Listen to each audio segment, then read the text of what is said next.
Hello everybody, welcome to Final Level. My name is Aceikith-Alain. I'm with Roseprincessmitia and James Fan 1991. Hello. And we are here for another episode of My Little Pony Tales of Equestria. Yeah, we do apologise for the gap between this episode and the last one. It's just we've all been busy and some of us have been on holiday. Yeah, I pretty much needed a break, so from other life sort of things. So we are now back, better than ever. I wouldn't say the better than never. Well, I would say that myself because I feel all refreshed. I only came back yesterday, so we have finished the Curse of the Statuettes episode. We're now going on to the next episode, which is the Festival of Lights. So the doors to Umberfall looks about ready and set, ready to be opened for us to then delve into the deep below. So let's get started. So, excuse me. So every pony is now at the main doors to go down into Umberfall.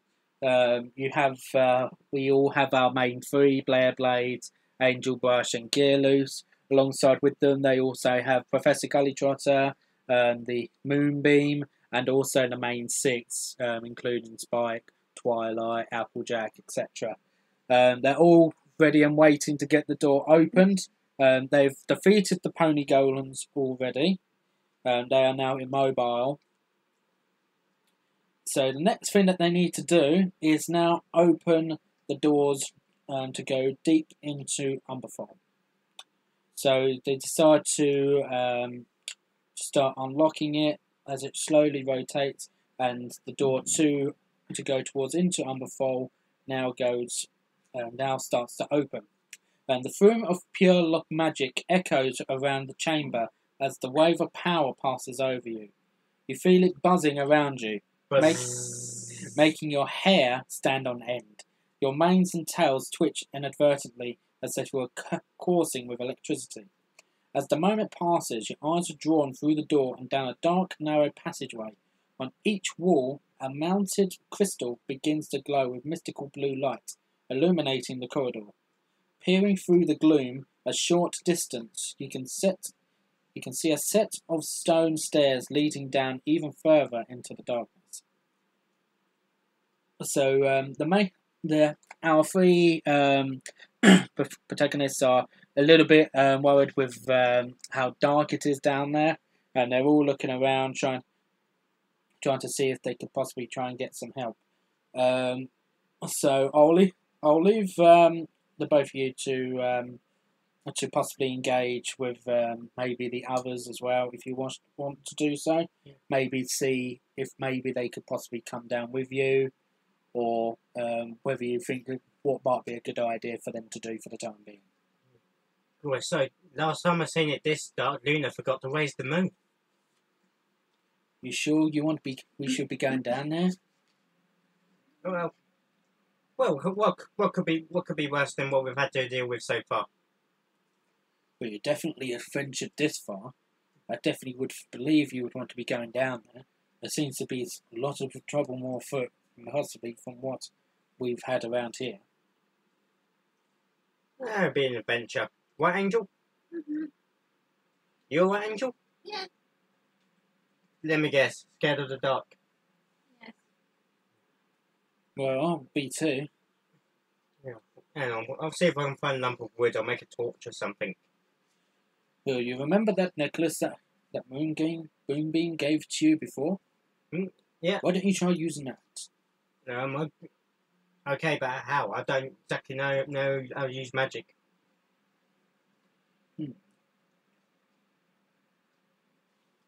Well, if that is what you wish.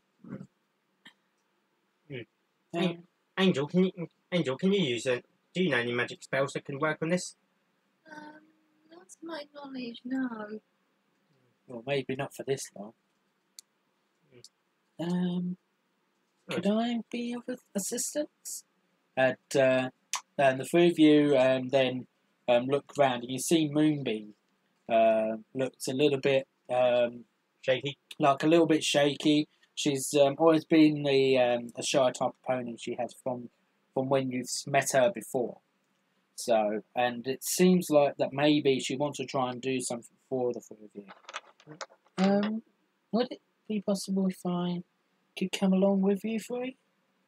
I don't see why not. All friends together, right? Really sure you want to do this, Moonbeam? Well, for all of what I've done before, it's the least I could do. Alright, well, can you at least make it a little bit more brighter in here? You know, can you put 50p in the meter? Well, I could definitely give it a go, but I don't normally venture into dark places. To be honest, neither do we.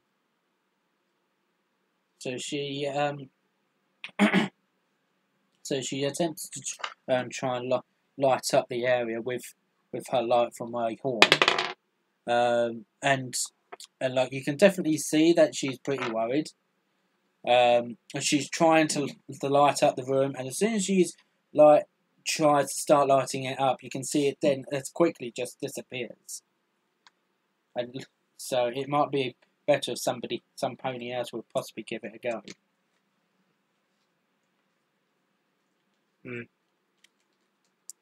Well, maybe one of the main six can help us. Well, I definitely think you four should definitely go on it on your own. You're definitely more capable than any pony else. Besides, we definitely need to be getting back. And Twilight is reassuring the three of you from actually going along. It does seem that Twilight obviously has a lot of confidence in the three. And it's obviously no wonder why, after what they have done, you know, not just looking after the pets, which obviously she knows about, but also the matter of actually bringing a stop to the curse of the statuettes as well, which obviously even she couldn't do herself. Well, thank you, Your Highness. We should probably start getting back into Ponyville. But if you need a hoof, then definitely just call on us, and we'll definitely be down here right away. Good idea. You be the cavalry. Well, I probably should start getting back myself. This definitely isn't the right place for me, and I definitely would want to learn a little bit more about Umberfall if I can.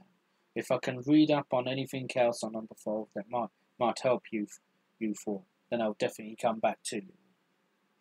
And the next thing, then Professor Gullytrotter starts to trot away from the main doors as well, starting to go back up to the surface. Obviously now it's only so there's only 4 ponies left, so it's obviously only now our main three and Moonbeam as well. Moonbeam is still trying to grasp the light, and all of a sudden then her horn suddenly rises up in a great big light, putting a lot more brighter than she thought she could manage. Somebody got any sunglasses? Because it just seems like that even she was a little bit surprised. And she's like, there we go, got it. Yeah. You couldn't make it a little bit brighter, could you? Oh. Oops. Oh yeah, I couldn't quite handle that, sorry. We got what we asked. Go on, let's go. Right. And who will be the first to trot in amongst the group? I'll go. I'm the leader of this group. I'll be the first. Okay. So next of all, Moonbeam will probably then follow suit, and then Blair Blades, and then Angel Bush is following behind. So every pony is now in total is in near darkness, but at least there is a light that is illuminating the area around. So you start coming down to a set of a stone staircase, and it starts to actually narrow, and you definitely couldn't squeeze side by side, so you now have to start going single file. So you tight. Yeah, this is definitely setting my anxiety a little bit. Could we maybe just spread the walls a little bit? further out? And that way I don't feel so claustrophobic.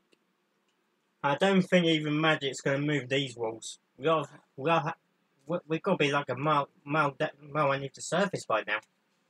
Well, at least can we get out of here quickly? This place is already setting me on edge. Alright, we'll move together and we'll move quickly. So,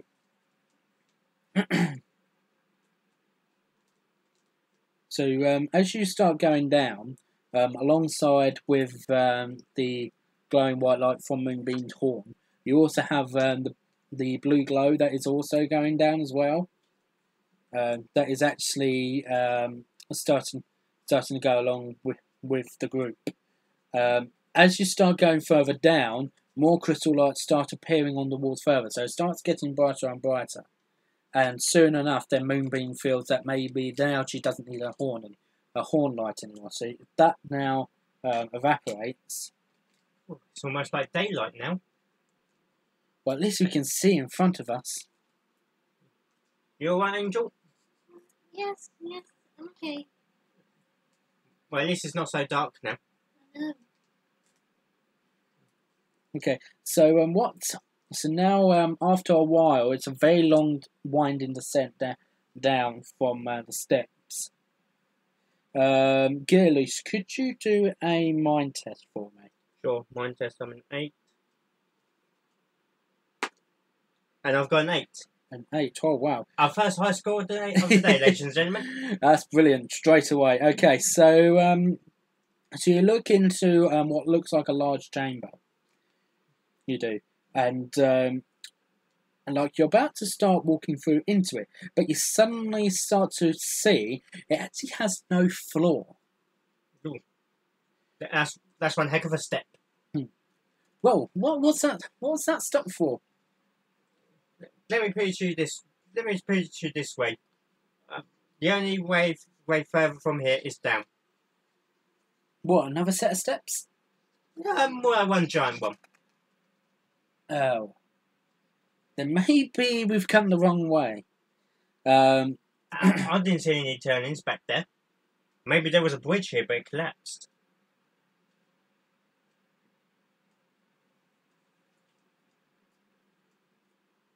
Okay.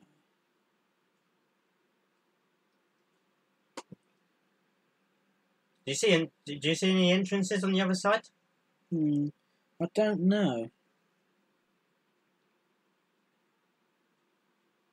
Okay, so everybody seems to be pretty much fine after all of that. They near enough bumping into each other after the sudden stop, but there doesn't seem to be too much of a big deal.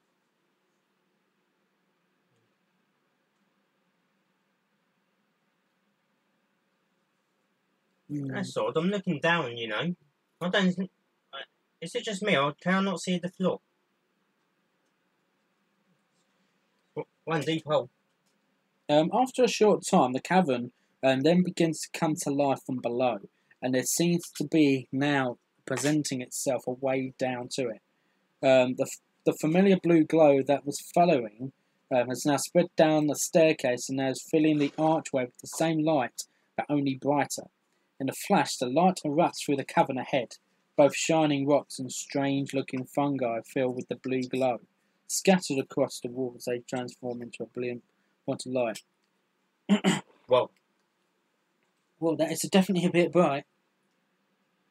At least we have a way down there now. As the cavern fills with this soft ethereal glow, you see that this cavern is vast. It's difficult to even see the other side from where you are. Below you, the base of the cavern is filled with sparkling water, a subterranean lake. Rising from the lake water are several towering pillars of rock, the largest of which is the closest. The pillars flares towards its peak to rock, creating a wide stone platform. On top of you see structures that are unmistakably buildings, spreading across the main pillar and even scattered on some of the smaller surrounding ones of the city of Umberfold. From the glowing ledges, a long arching stairway begins to form, but not out of rock, out of light. Projected out into the expanse of the cavern, the spectral stair materializes out of thin air, joining the archway with the city below. Cool, now this is what I call a city. Do you really think that's the city of Umberfall? Looks like it. I'd definitely say it is. I mean, look at this. Look at this place. It's perfectly arranged to be like an underground city. Even the water here is fresh spring water. Well, it definitely does seem lots of ponies are actually around here as well. Like, I thought this city was pretty much a ghost town. Now, why did you have to go and say ghosts? What? That's... Oh. Yeah, no, in our luck today, we'll probably run into one. So, every pony now starts making the way down the stairwell and into the city of Umberfall. And, like, it doesn't seem like it will ever actually even break, despite it being forms of light. And as you walk down.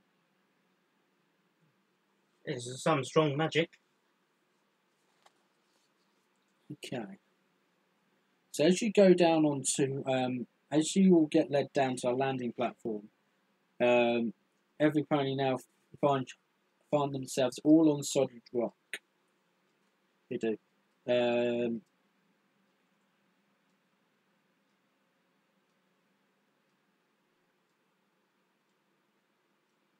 And standing right in front of you, there seems to be another archway that matches the one in the that was in the cavern wall from before.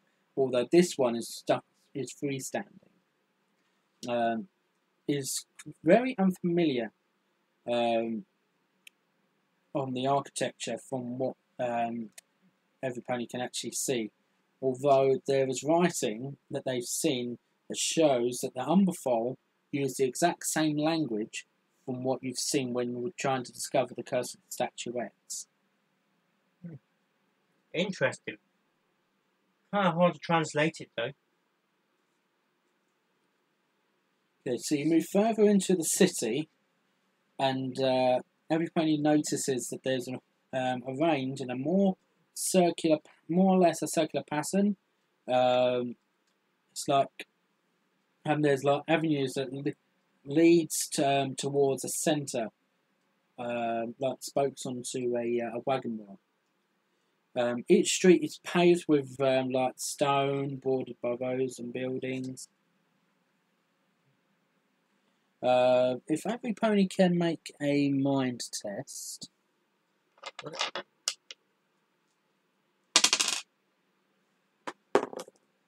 Right, I'm a 5.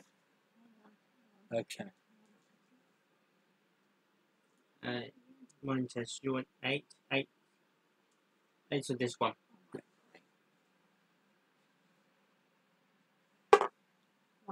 Okay, so Gerlos, you take a closer look at these stones, and they are like of a fine form of a local rock. And the buildings seem to be like a mixture of homes and stores on most of these streets as you look around.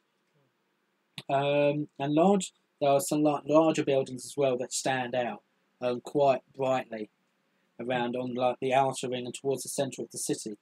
And they seem to possibly show some kind of importance. They do. Right. This street has a lot of houses and a lot of shops. Possible within a town. This could be the high street. Well, at least we're away from the corridors now. I don't have to feel so claustrophobic around in there anymore. Yeah, I mean, look at this entire cabin. Must took ages to dig out. How could any pony live in somewhere like this? Well, the light makes it almost like day. Well, these crystals make it look almost like daylight around it. And then you got the fresh spring water lake. And that same blue light that we all saw earlier on, is now like washing over the entire city. It's those light things I'm wondering about. I've never seen anything like it. And like as you go in further into the city, you start to hear like a lot of talk around all amongst all of the residents. in the centre of the city, which is like a very wide plaza, which all the different avenues all lead to. At each end of these avenues stand two familiar statues of metal and stone, one on each side of the road, and these same pony golems that we've seen before seem to act as staunch protectors to ward off any threats. But now, as the ambient light has washed over them, they do not react to any of the ponies passing by. It says golem thing. Well, why aren't they reacting to us? If I had to guess, they now see us as friends. Or maybe these... I'm going now. They're guardians. They're not monsters. They're guardians. They look after the city. They're protectors. You think so? Yeah, positive. As long as they don't see us as a threat, I'm sure they'll leave us alone. Well, if that's what they think, then that'll be a good thing at least. Yeah, so whatever we do, don't get into any trouble. Which means down here. Which means you, Bear Blades, watch your mouth. Well, why would I want to be causing any trouble down here? Angel, back me up. Which one of us is going to cause the most trouble? Do they argue like this all the time? Yes, they do. She's just jealous because I'm the leader. Is this because of what I did? To be honest, I'm surprised you let me be leader. I thought you'd be arguing with me about that by now. Why would I want to argue with you? I've already dealt you enough trouble as it is. Trying to turn you into statuettes, just like your pony friends as well. Yeah. Oh, come on, Bear Blaze. We're not gonna sort this out now. Let's just continue. Fine. Looking across the open space, you see a very strange sight. Hundreds of tiny pony statuettes are arranged in circles around the plaza. Row upon row of them make up a silent crowd, all facing towards the very centre. Following their frozen gaze, you look towards a central platform raised 2 steps above the stone floor. Upon it is a peculiar construct, ornately decorated. Somewhere halfway between a cage and a vase, inside is a glass orb about the size of a pony's head. The blue light once again flashes around the plaza, and the orb seems to respond in kind, giving it a dazzling spark of magical energy. With this, the statuettes around across the plaza begin to grow, shine, and in an instant transform into real, living ponies. Oh my. Guys, you know what we got here? I think this is the source of all this magic. Well, you definitely wouldn't have thought they would have had this many ponies around here. And as you see, the different ponies from Umberfold now all awoken, and it's become very packed with with hundreds of confused and very groggy ponies. Sleeping for 1,000 years will obviously do that. If I had to guess, I say we're the wake-up call. I definitely didn't expect that sort of thing to happen. We come in peace. Yeah, guys, don't blame me about any of this. I didn't even know anything about this story. It wasn't my doing. And you can definitely see Moonbeam is very, very worried that the other three will actually now start to turn on her. Now that they're getting burned ground, it could be that she could be left all alone, she's thinking. And Blair Blaze just turns around to her in a bit of a confused state. It's like, what are you on about? Well, what I mean is that these statuettes, I didn't actually put the curse on them at all. You're telling us this now because... Well, I don't want you thinking that I did any of this either. No, I don't think this is you. I think something else is going on around here.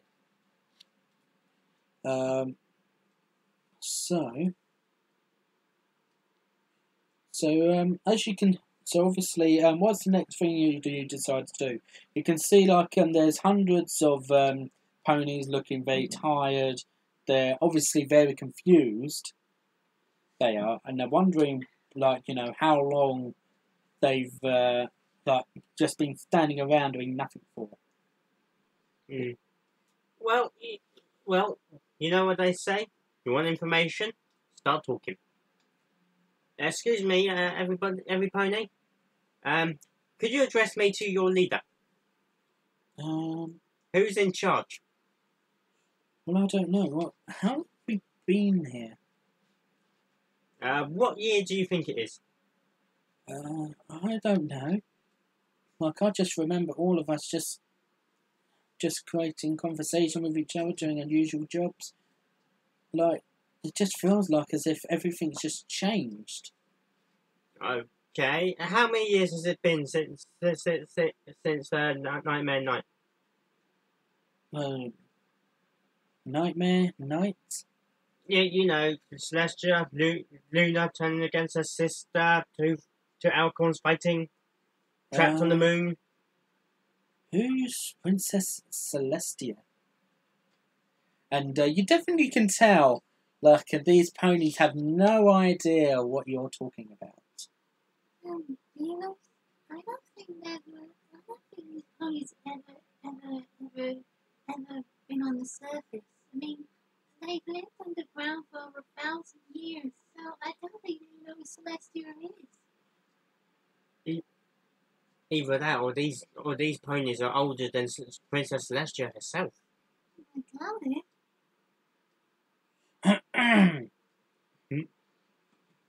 And you all just suddenly turn around, and you see a very bright white pony with what looks like a black necklace, and that's on her. And you also see like a gold type of like bracelet on her front right hoof as well. She's got like a very silky sort of grey mane and tail, sort of like a very greyish eyes as well. She seems to be like quite an old pony. She does. Finally, somebody of authority. Excuse me, miss. May we introduce ourselves? We are Team Gearloose. Team Gearloose? You really? What do you want to be called? Seriously, we gotta have a better name than that, Gearloose. Alright, we're the main three. How's that? You're forgetting there's 4 of us. Well, I can definitely tell you're definitely not from around here. Alright, forget the team name. I'm Gearloose. We're from Equestria. Well, my name's Evenlight, and may I welcome you to Umberfall. Definitely been a very long time since we've had any guests around here. It's a pleasure, milady. May I introduce my 3 friends, Bearblades, Angel Brush, and Moonbeam? And as you introduce Moonbeam, Moonbeam's just like tends to like cover her eyes with one of her hoofs to like, you know, not be seen as such. She's obviously still very shy after all. Forgive my 2 lady friends. They're not the most confident of ponies. So what brings you down here? To be honest, we're kind of like explorers. I see. Yeah. So it's different. Like, as far as I was concerned, no pony would ever come down here due to the state that the pony governments would put them in after so long. Yeah, there's that as well. Yes, you must have defeated them pony golems. They definitely are quite the adventurers, I see. Yeah. What can we say? Can you tell us more of this place? Especially that orb thing you got over there. Oh, that thing. I'll probably be talking about it soon enough. But there's definitely a few things that I need to ask about. Like, what's the current state of Equestria anyway? Like, it's definitely been a very long time since we have actually gone above the surface again after all this time. Things are okay up there. Just you mind the odd bad guy popping up every now and then. Oh, and what about Discord? Oh, you don't have to worry about him. He's good. What do you mean, good? He's the element of chaos. And like, he was, after all, our ruler when we was last around. Your rule? Your ruler? Yes, haven't you been reading up on ancient equestrian history? Ah, that bit of history might have escaped my mind. Ah, So let me guess. This was like Discord's palace during the Discord wars. well, yes, like, the Discord was our ruler for quite some time. Like, how long has it been, seeing that Discord isn't around anymore? I don't know if this helps, but it's the year. But we were in the year 1002 now. What? 1,000 years? Guys, back me up here. What do you expect me to do? Like you couldn't have just, like, maybe told her a little bit more, like, gently? Rather than just coming out with, oh, you've been asleep for 1,000 years. They have the right to know. How you meant to say that gently? Well, definitely better than what you did. Yeah. Angel, you you're the most sensitive out of all three of us. Maybe you should take over. Can you both stop arguing, please? Like, why do you both have to argue all the time? Because she won't admit that I'm the leader. Please, you the leader? Excuse me. Yes, Angel? I think what Gillen's is trying to say is that Discord has been reformed. Meaning he was evil, but then a very gentle, kind Pegasus named Fluttershy helped him realize that To show him the element of friendship. I think is what my friend's trying to say. Discord? Friendship? Trust me, it seems impossible, but really, it has happened. I mean, all the other villains have been reformed. Starlight Glimmer, Trixie. You forgot to change. You forgot to change things. They're now good. Changelings. So definitely would want to be staying away from them. Well, it's definitely a good thing that Discord's no longer ruling over Equestria. And him being formed, if that's what you suggest, then there's obviously nothing I can do. Nothing I can say to, like, just say that can't be possible. Because obviously 1,000 years being away, that's definitely something that I would have to obviously come adjusting to. And it seems like my ponies down there as well obviously need some adjusting as well. Can you perhaps help me? Of course, we're helpful explorers. And in return, what I can do, I can teach you more about Omphal, and possibly a few gifts as well to take you back home. Possibly even help you out in a few more adventures. That'll be most kind of you. Like after that, you all walk around with Evenlight as she starts to show you areas of Umberfall. And as you are spending more time helping in the plaza, Evenlight then calls upon for another pony, which is named Captain Flashhoof, who is a charcoal grey coat stallion. I wonder why they call him Flash. And he approaches wearing like a military garb and a dark cloak, and he is actually one of the city guards who is actually known as the Duskloaks. And Evenlight sent him and another three on a scouting mission, which then you come to know is actually called Capstone Fort. And after they all leave, Evenlight leaves the rest of you to now start exploring areas of Umberfall at your own pace. And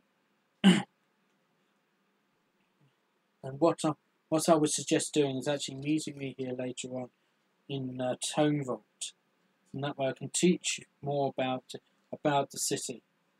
Yeah, good idea. And if you could help any of the other ponies, any more help, that would definitely be appreciated. Sure. Where can we find these ponies? Well, so they're all around Umberfall. You just have to go looking for them. No, very well, my lady. And she then begins to leave. So there's different areas in which you can actually search.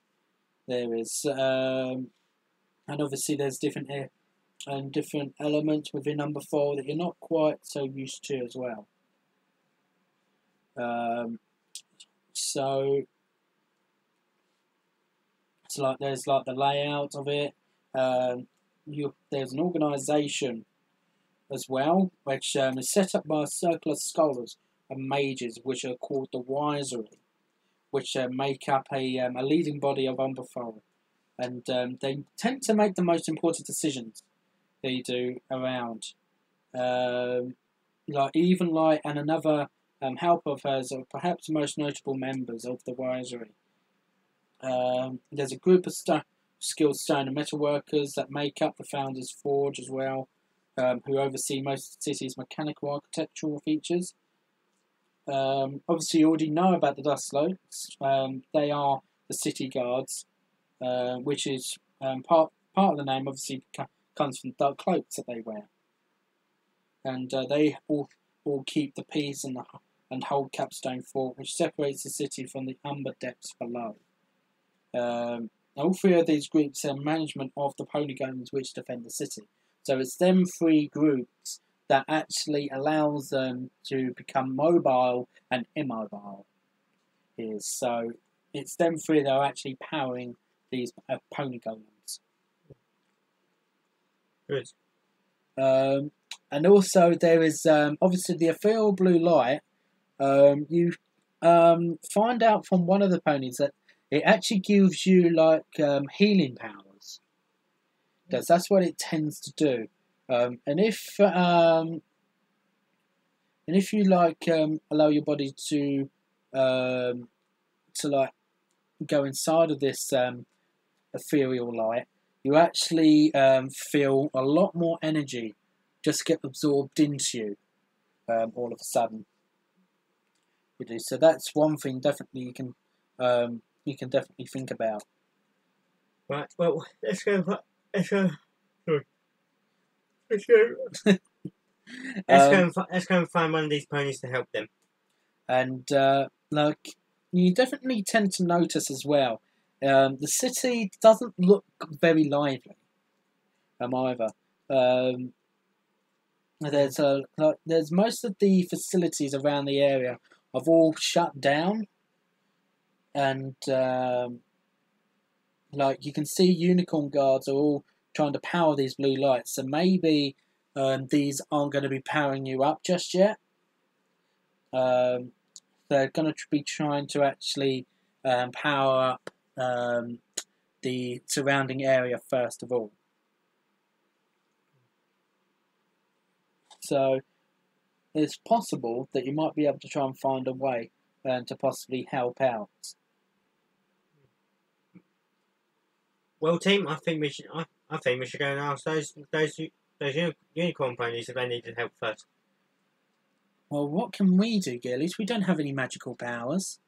2 of us are unicorns. Oh yeah, you really think I can help? Of course. What about you, Angel? I can talk and try. Well, I guess I could give it a try. Like, it's the least I can do after all. And they go up and attempt to help the other unicorn guards to try and help out. So you need to do a mind check.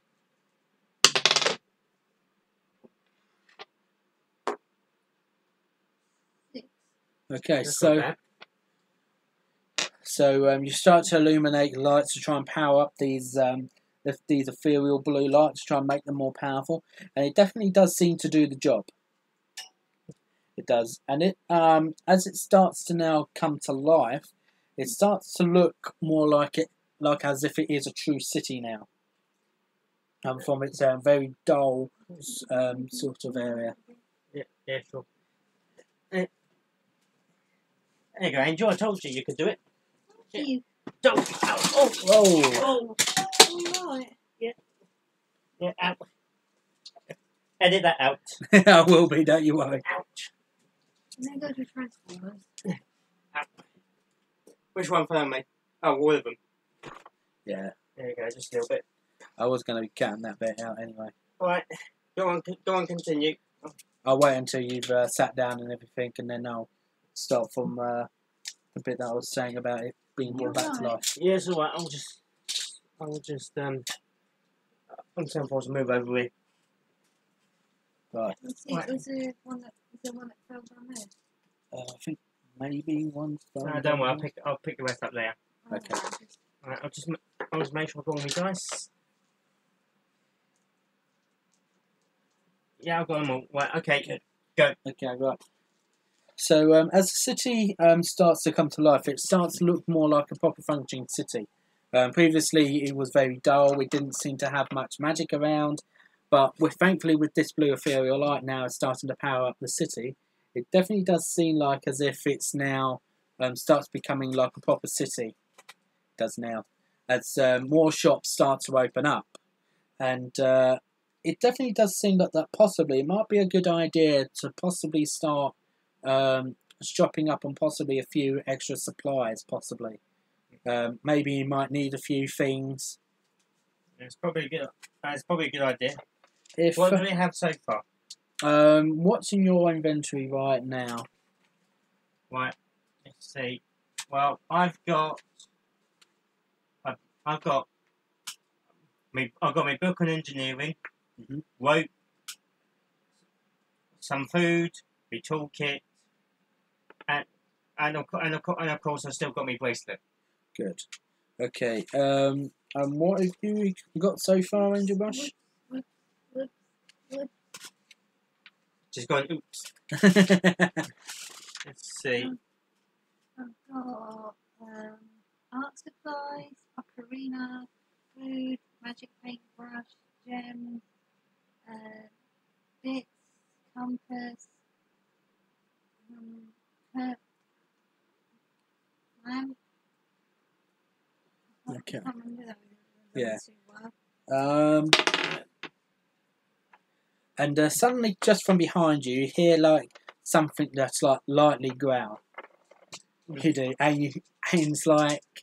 Please don't be a lion. Please don't be a lion. And you just see like Moonbeam just look down below, like just down to her, and she goes, "Whoops, I guess I am a little hungry." Oh well, come on. Yes, maybe there's a restaurant around here. Yeah, I could definitely do with some food after all of this adventuring that we've been doing for the last few days.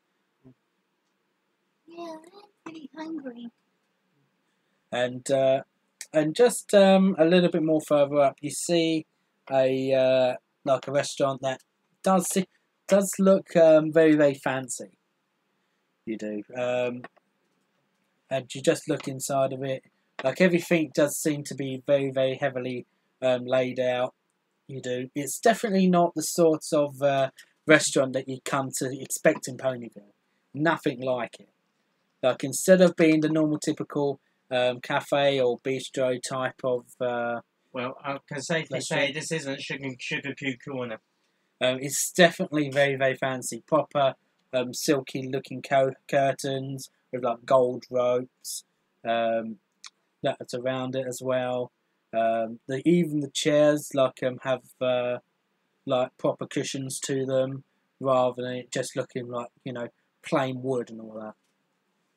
Oh, sort of restaurants Angel Brush goes to. Like it's the sort of thing You're that you be right at home then. like. It's typically the sort of restaurant that you normally would only find in like the Aceikith-Alain or the Crystal Empire. Maybe a little bit more fancier than that. And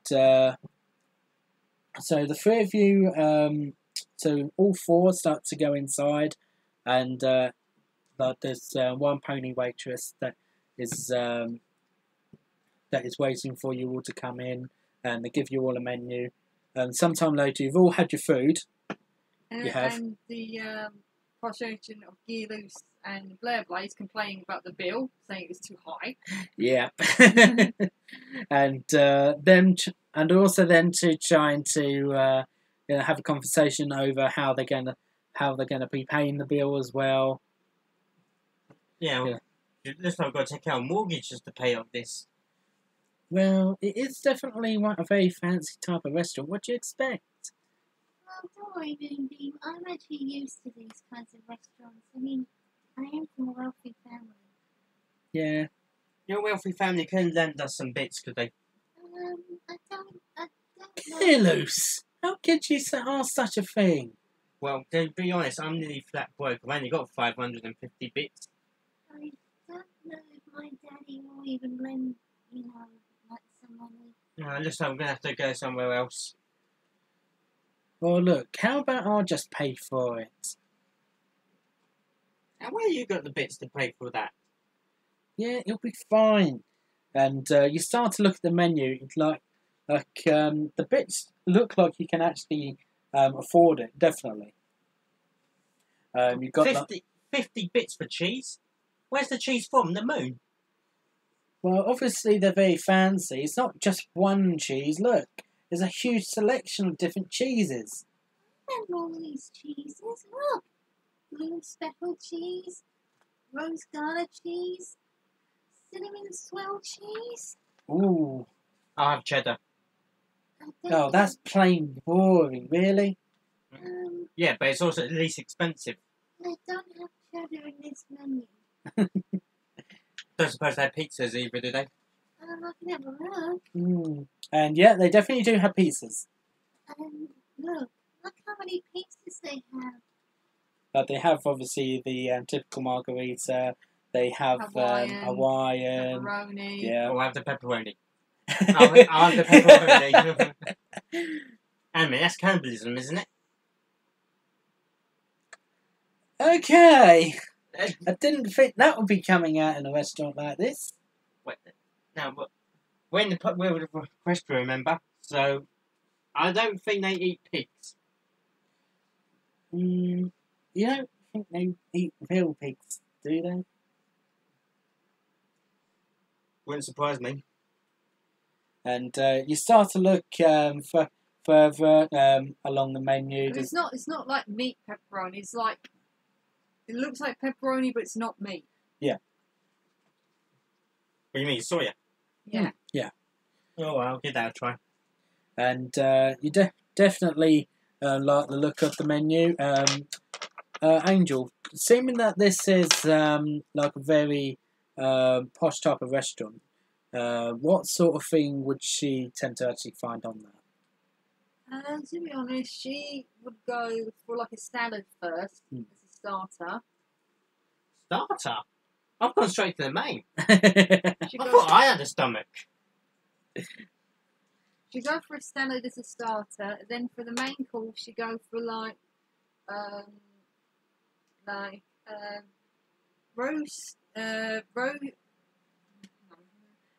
cherry blossom stalks with carrots, lettuce, tomato, and clover leaves on the side. Because cherry blossoms are, well, they are one of the fanciest things you can get. Yeah. Oh, yeah. Moonbeam is like the type of pony that would actually go for the same sort of things actually as what Angel Brush would go. So after hearing what Angel Brush has actually said about, she actually then, I think I'll go for the same thing. Yeah, make that order twice. And really? You like cherry blossom petal storks too? Yeah. Oh, I love them. Really? Of course. And you can see Blair Blades is looking at a different area of the menu, and it's just like she's gone for something more on the like the pie sort of selection. Pie and chips? Oh yes, yeah. She does tend to like pies quite a bit. She does, and so she orders that. She does. Afterwards, the bits. You're about to start giving over the money, and the next thing that you actually then hear from the waitress, she then starts to come over to you and just goes, "Don't worry about it. Even like we'll definitely, well, as actually already said, she'll sort all of this out for you." You mean it's on the house? Well, yes, you saved us all after all. pencil. Oh, well. Well, in that case, waitress, I'll have the same again. We've just eaten Gearloose. It's for later. Well, we can't take the mick now, can we? Oh, I was only joking. Good. My compliments to the chef, please, waitress. Of course. And you start to walk out, and Blair Blazer's looking a little bit strained. She does. She probably is definitely eating a little bit too much. She kind of looks like that in the beginning season of My Little Pony when Twilight has had that big Yeah, meal. her stomach's a bit bulged out. And like she's walking around feeling a little bit uncomfortable. I hadn't had a meal like that in ages. Yeah, you could definitely say that. Oh. And Blair Blazer's definitely walking around a little bit slower than what she typically would. Come on, Blair Blaze. The walk will do you some good. Yeah, just give me a minute. At the very least, you'll lose that weight. I heard that. Well, come on, let's go. There's more ponies for us to help. As you start to wind your way around the plaza, you begin to notice other passageways that are leading off from the stairway. And you pass a dozen more levels, seemingly with their own corridors and chambers hollowed out from the rock. Ponies are moving to and from and navigating by the light of the blue crystals of the wall. After a short while, some noise from a lower level catches your attention. Echoing down from a long corridor, you can hear the sounds of a commotion, raised voices, clattering hooves, and occasional rumble of unknown source. In the other direction, the main stairway seems to exit the tunnel and continues spiralling around the rock pillar. What do you wish to do? You can go down either one of two ways. You can either follow the commotions that you're starting to hear, or you can continue down the same set of steps. So do we go down the stairs? Well, that will take us down to the tone vault, but I'm definitely intrigued to see what that is down there. Angel, where do you want to go? Well, why don't we go find all that noises? Alright, so that's 2 for noise, 1 for the vault. And you start to go towards the burrows.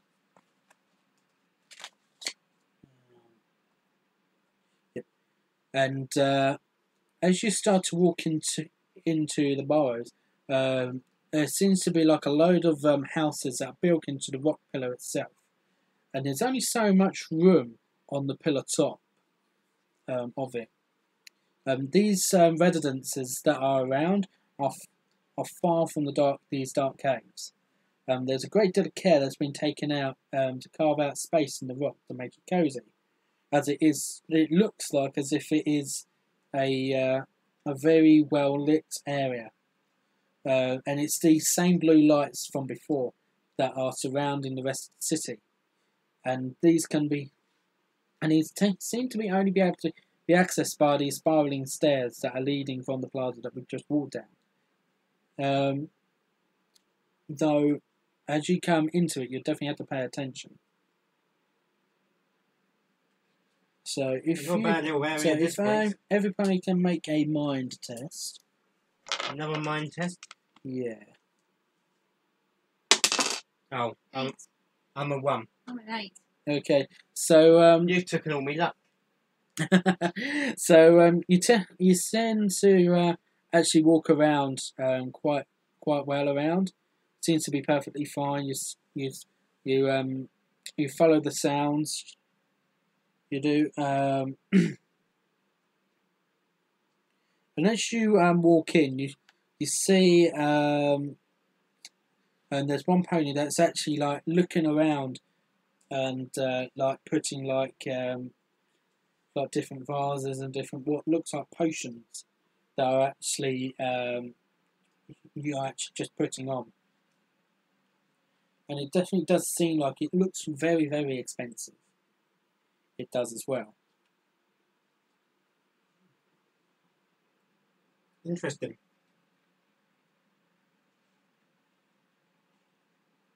Okay, so as you look around, do you look at these potions, but they don't have any labellings to them, and it looks like that the pony that's actually putting them up is definitely very confused to what they are. You know, obviously, him being as a statuette for so long, he's probably forgotten what these potions are as well. You know, they could be something quite valuable. They could be something that's very dangerous. Excuse me, sir. Can we help? Oh, I guess you could. Sure. What are you doing? Well, I've not been away for very long. I just tend to have these things in vases and potion bottles just right in front of me. I don't have a clue what they are. Just like an interesting selection. Angel, do you recognise some of these potions? Yes, I think I can. What are they? Well, the blue potions are shrinking potions. Oh, hey, drink me.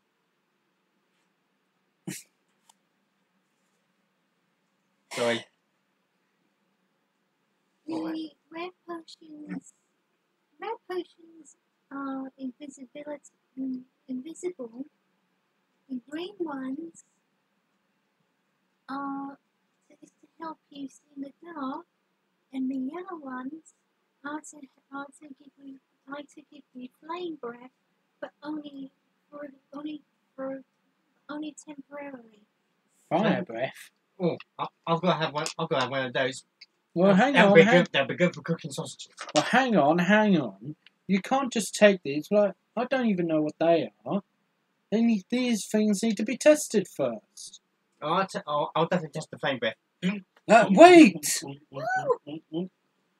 And it definitely doesn't seem like it's fire breath. It's the shrinking one. No, it's something much worse. What? It is, and it looks like Gearloose is about to throw up. Quick, just get into there. Yeah. I think these potions might be a bit off. And that's why I said, do not try out these potions. These need to be tested. It tastes like feet. And Moonbeam is very curiously looking at these potions. She is like very intrigued. Yeah. What was the green ones again? Well, you think they're dark vision sort of potions, don't Night vision, you mean? Yes. Night vision. All right. No, On second force this time, small step. No. The angel brush just puts it back on the And shelf. like you just feel like something quick. Is there something we can retract that? Let me see. Well, I don't feel sick this time, but well, my eyes feel a bit funny. Well, I'm surprised there's nothing growing out of you so far. And as Guys, soon as that, guys, you two might want to cover up. and It's not night vision; it's X-ray vision. no, it's definitely not even night vision. Yeah. You out of your mouth comes a small plant, and you can see that Moonbeam, along with this other pony, is actually trying to look around for some sort of potion that maybe might actually retract the potion you've just drunk. You mean an antidote? Yeah. And Moonbeam manages to find one, and she shows it up over to you. Here, drink this. That should help. Oh no, I'm not falling for this one. Just drink it. Yeah. Yeah, it will taste disgusting for a moment, and the plant then just falls out of you. Thankfully, it's very small. If growing any more, it probably would have been a bit more of a job. Now, can you please stop trying to just drink potions for a minute?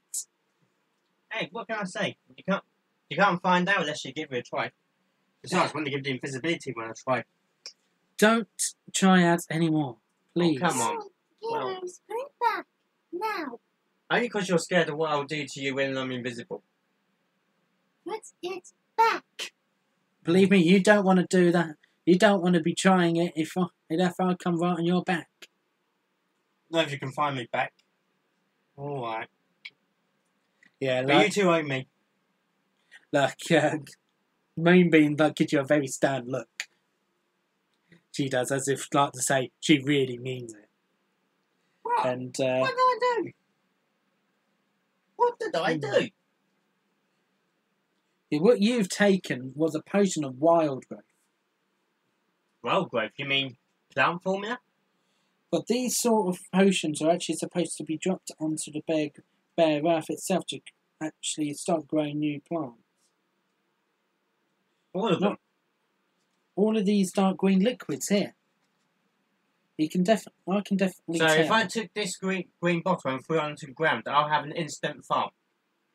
If you put that onto soil, it would start growing different types of food, vegetables, even fungi as well. That could come in handy whenever we need more food supplies. But how long are we going to be in Equestria for? Yeah, more like how long are we going to be down here? Yeah. Well, what other stuff you got, sir? Well, we've definitely got a few more others. And the only thing that I can fathom out of this pony bar. But these other potions, I don't have a clue of what they are. Yay. This looks like a funny one. Yeah, Angel, what the purple potions do you normally do? I'm guessing the purple potion. Stark vision. Hey? A stark vision. What's dark vision? Well, it allows the user to be able to see in much darker places. That's night vision. No, you can only see with dark vision and night vision. It's slightly different. So with dark vision, it allows you to see in most dark places. Where night vision allows you to see in like pitch black. Right. Well, that's the purple one. There's a white one here. I think I've seen this white one before. Because I think I remember my brothers trying this one. And let's just say the outcome didn't look so well good for my parents. Oh, what do you mean? Let's just say we had to be the parents. You mean it's an age? You mean it's an age thing? Yes, it would turn a fully grown pony into a foal. Ah, age reduction. I definitely wouldn't want to be trying that. Oh, fine. Don't. And it definitely does seem like that this pony. I was just trying to take a couple of years off. And this other pony is still arranging all his patients. Seems a bit too preoccupied. So maybe it might be a good time to leave for the moment and to allow him to actually. Right. Hang on 1 minute. Just before we go, sir, any of these for sale? Oh, not right at this moment. Oh, okay. We'll pop back later if we need anything. Right, but please come back when I've sorted all of this out. I still need to test all of these first. Alright.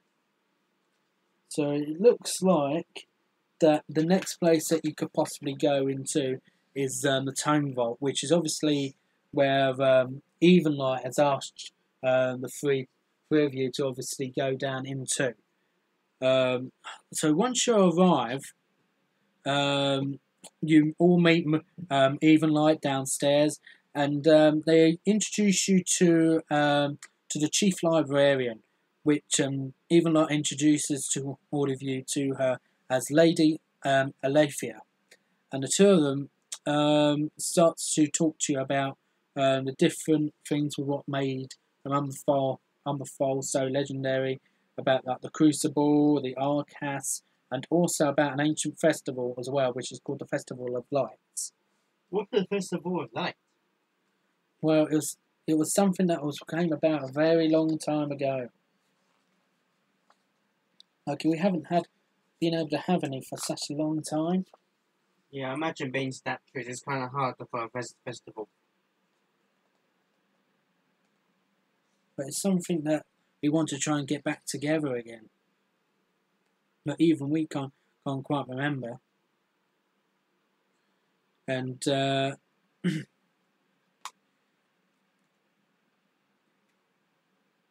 as you look around the Tome Vault, it tends to look like a massive library that contains all different kind of works of literature and history from 1,000 of years ago, which was the time before Umberfold was actually founded.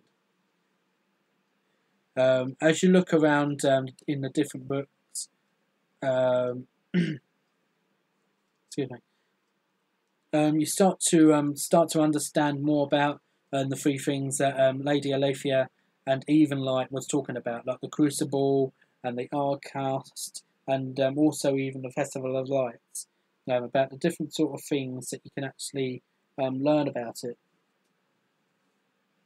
But there seems to be one little thing that that Lady Alethea seems to have on her mind. And she's not particularly fond of this Festival of Lights either. That maybe, you know, like, doesn't seem like maybe it's not in its greatest power at the moment. Is there something wrong? Well, my fear is that Umberfold is going to be forgotten in just a few years. But we've never had anybody down here for so long. To be honest, I don't have to tell you this, but up on the surface, well, this place is more like a legend. Well, that's what I mean. It will be forgotten. I don't want Umberfold to be forgotten. Not my home. Well, mate. Well, I'm sure once we tell the princesses all about this place, people will start coming here. Well, I doubt the Princess of Equestria would want to be learning about Umberfold. Like, where would you rather be? Sitting around an Umberfold in a dark dwelling caves, or up in a castle? You may be surprised about our princesses. And Moonbeam is just looking around, looking in the books about the Crucible, and talking to Blair Blades and to Angel Brush as well about the different areas. First of all, talking to him about the Crucible, about what she's reading. So that way, the rest of you can actually then learn more about it. And it seems to be that the Crucible. Can you press pause for a minute? Yeah.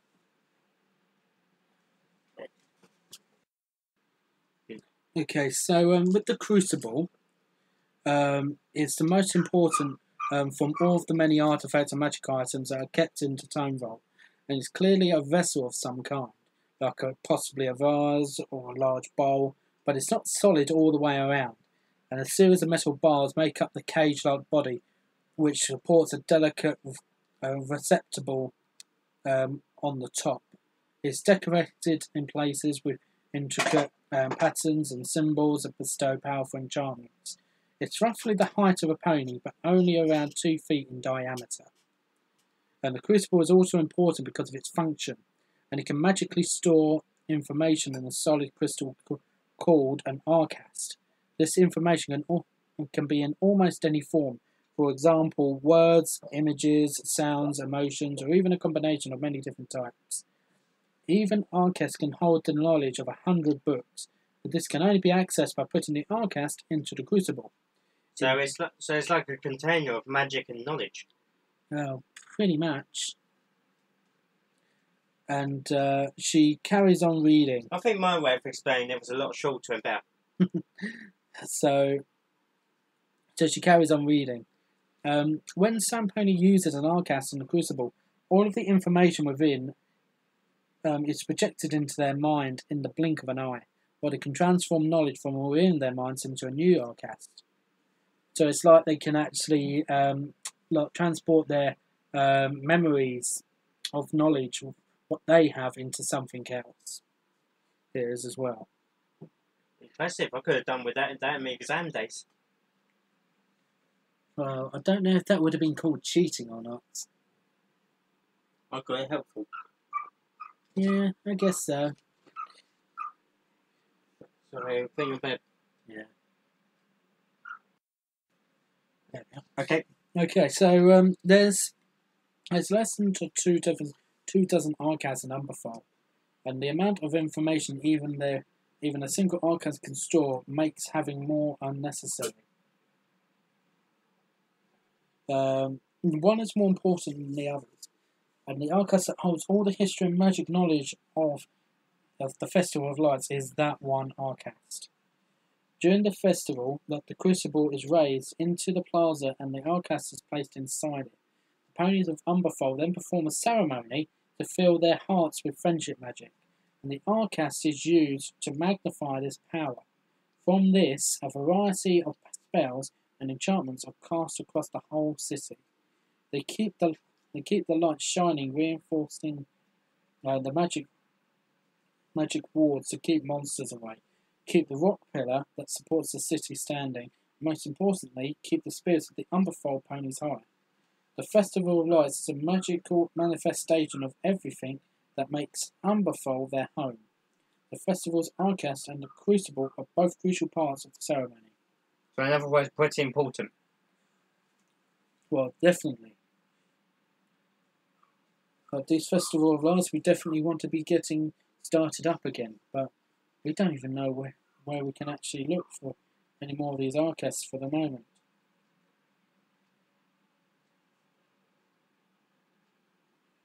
Although, Alethea, could you show them the crucible and then put in the arcast that we have to possibly show them what the Festival of Lights is like?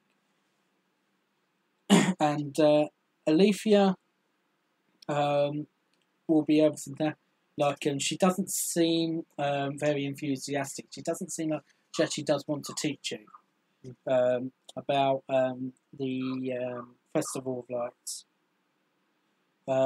Each one of you needs to stand around the crucible with the arcast inside, putting one hoof at the top, and you have to be able to clear your minds, which is obviously Won't take long for you.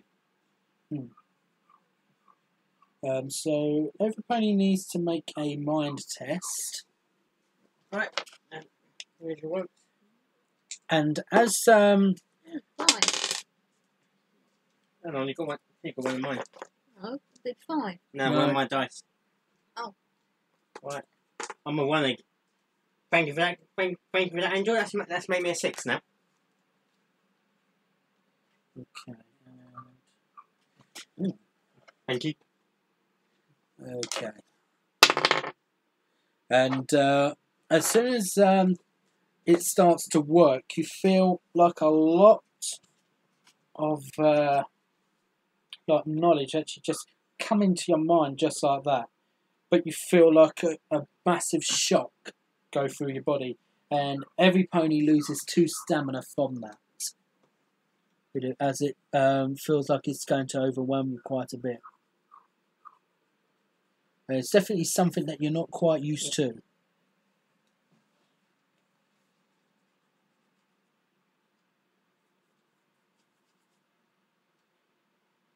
And as you come back out from all these rushing memories, you feel your head is really, really sore. You do from all of that. You feel quite dizzy. My head feels like there's a Frenchman living in it.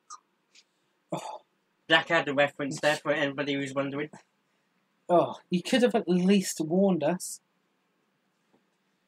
And Moonbeam is looking a little dizzy. Blaze is the same. Pretty much all the 4 is all looking quite dizzy from that. I'm quite disorientated. But you tend to have a basic understanding of the Festival of Lights. You do, but not a great deal. Well, if you do this every year, no wonder you only do it once a year. That was just a memory.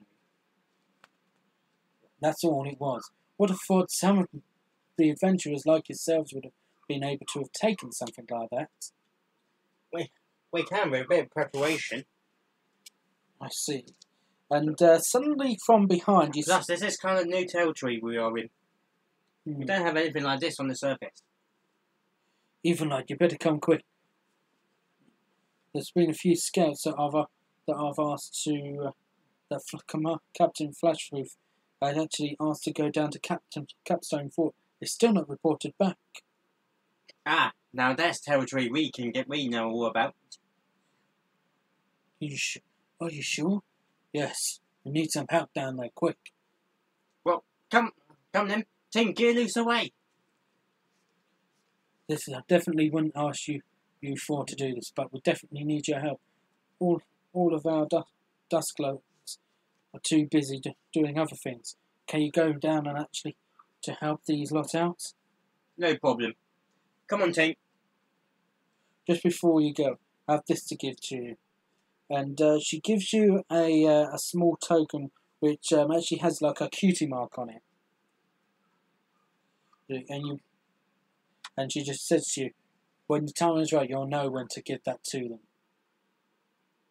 Okay. Come on. And so now you start to go through. And the first area you go through, it's like a large building on the east side of the city, which is called the Founder's Forge, which actually has its own workshop. And the name refers not only to the building, but it's also to the group of skilled craft trainees who work there. Okay, so the next area you go towards is the Duskloak Barracks, which, as you know, the Duskloaks obviously act as the city guards, and this area is their base of operations. So any sort of trouble that is around Umberfall always get reported to here, this area. And there's regular patrols that feed back information from within the city and around the perimetering area. And around there's also a store, an armory for gear, and a mess hall where the Duskloaks also eat. And there's also a jail, though the number of troublemakers in Umberfall is quite low. Quite low, it's quite white. These cells look empty. And you hear some of them commenting over Captain Flashproof, and they say that he's taking longer than expected on the scouting mission for Capstone Fort. Though another is suggesting that they probably have had a big job setting things straight after all the time it was abandoned. They're deep in conversation, they are, but Blair Blaze then looks as the token and actually feels that maybe it might be a good idea to actually use it here. The Duskloaks then start to notice that the four are looking around and they wonder who you are.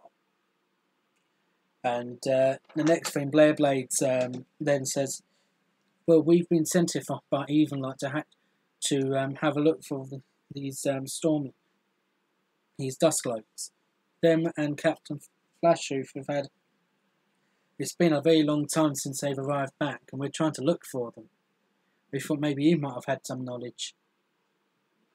Not yet. We're just going to start our investigations.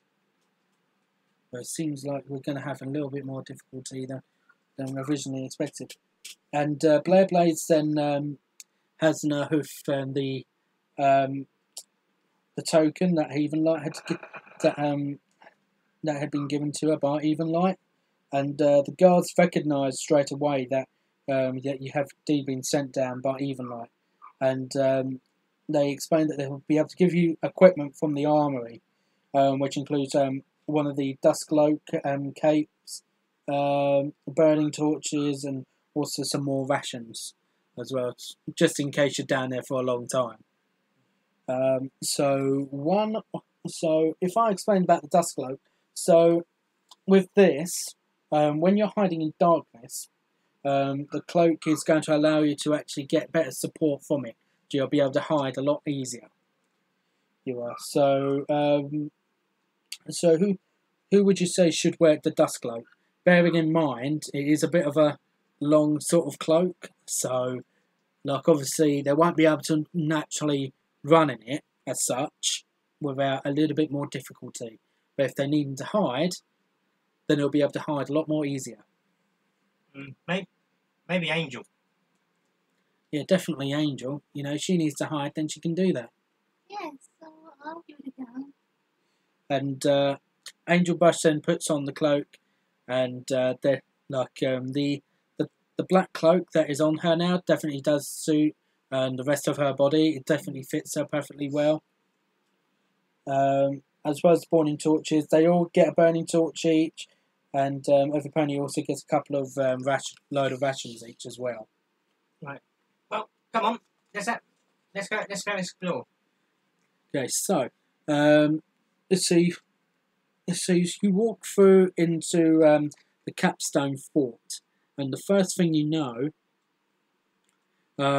you realise is that it looks like some of the Duskcloak guards have been attacked, and actually been there's a few laying on the floor, and it looks like there's like a few spider webs as well that's surrounding the area. This could be complicated. Yeah, definitely wouldn't want to be living around here.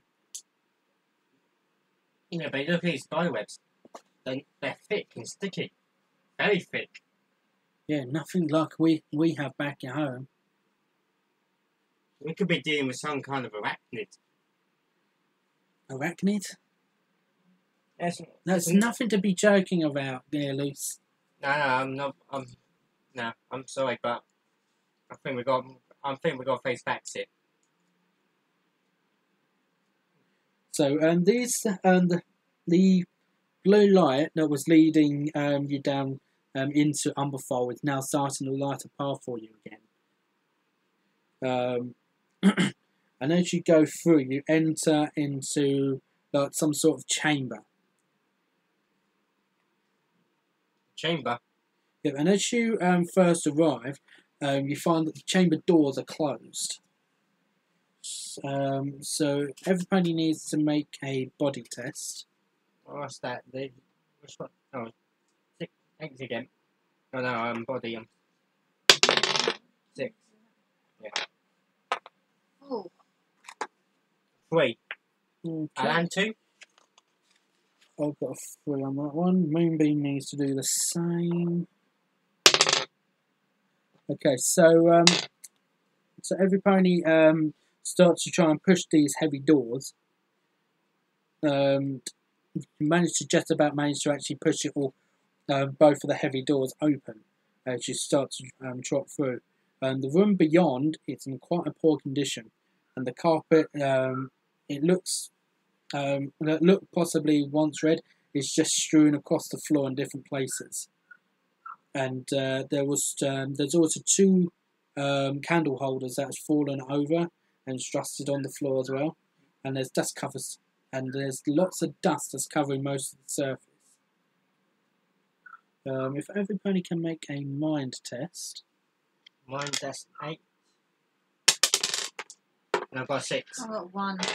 Okay, so Gearloose blows on the at some of the dust, and it starts to you actually then start to find out that there's actually hoof prints of multiple ponies that must have entered recently.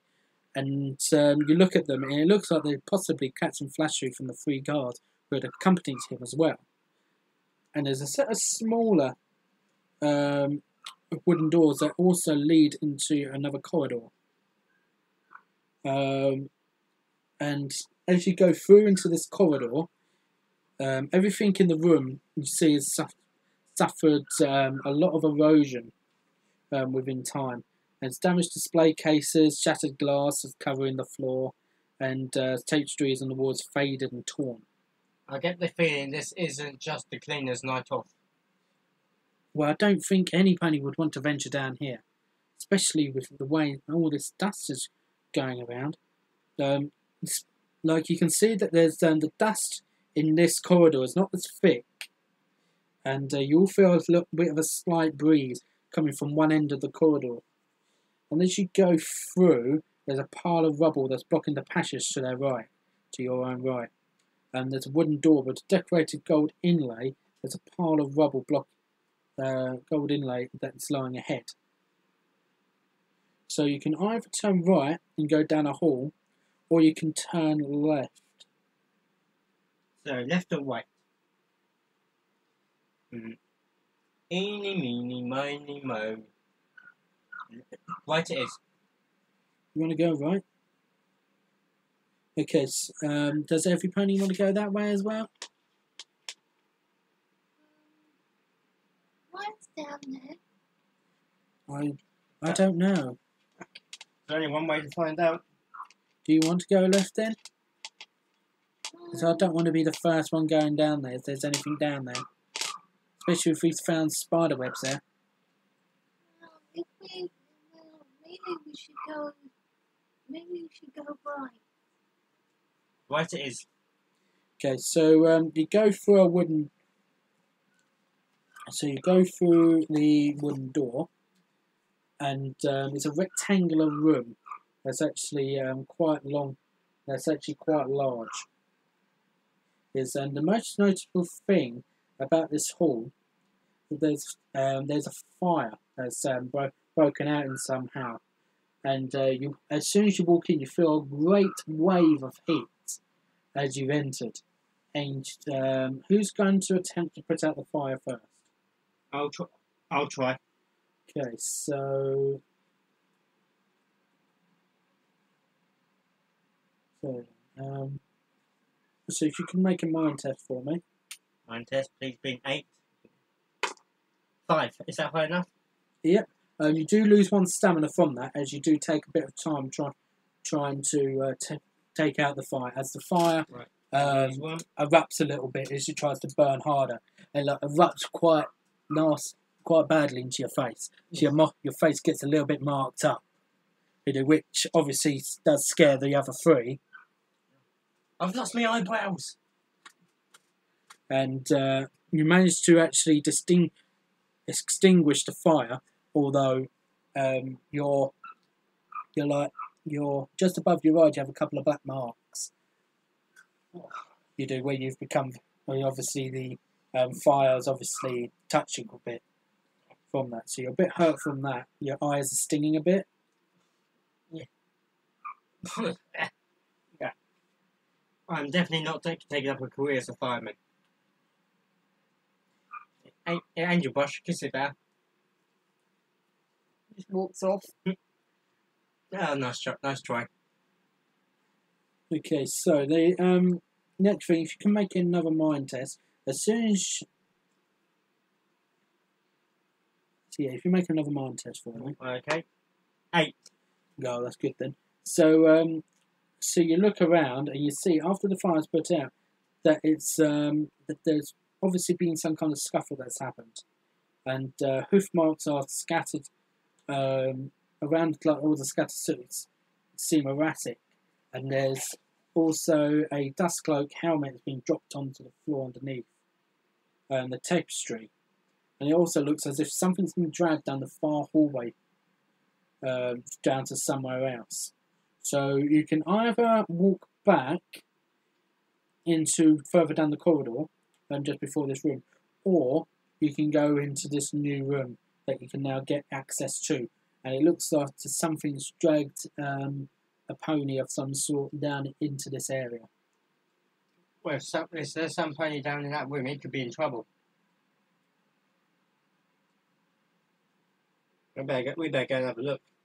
Are you sure about that? Don't want to be meeting anything if there's something nasty down there. There's nothing nasty down here.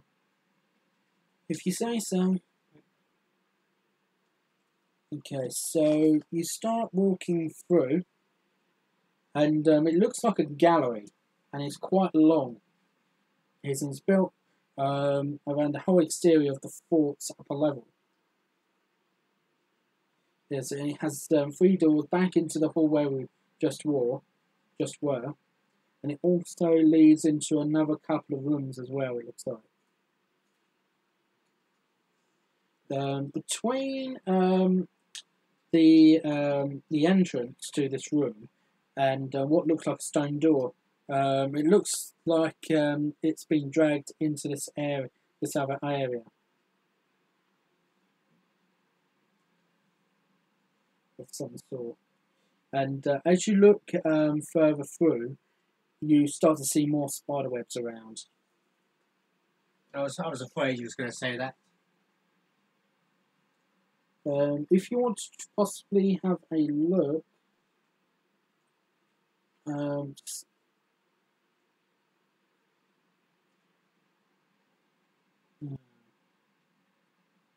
so you look at the stone door, which as Blair Blades tries to push it, it feels very heavy. As you try to push it. So you've got to be pretty strong to get this thing open. Yeah. Alright, Blair Blades together. Okay, so the two of us need to do body checks. Yep. Everybody needs to push on this. 3. 2. Okay, and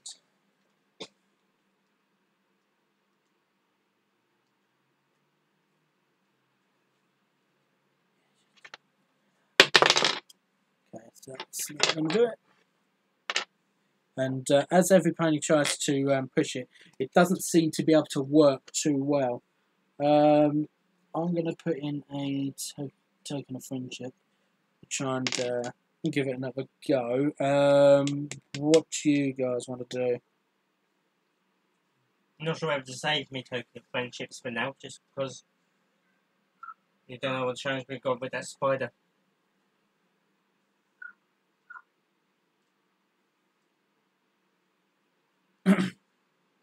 Well, it does seem like that possibly this might be the only way to go through, so it might be a good idea to just try and spend it for now. Yeah, okay, okay, I'll spend it for now. Okay, so I've put that down there. So that's 2 right now, so if we was to try and re-roll it, that would be D20s instead. Although if we was to spend a third, that would mean we'd automatically pass it.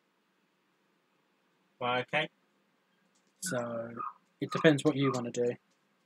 I'll do the same. Yeah, so that will then automatically pass it. Oh, this just open the door. So as you start to push through into it, it then opens up into a massively large room again.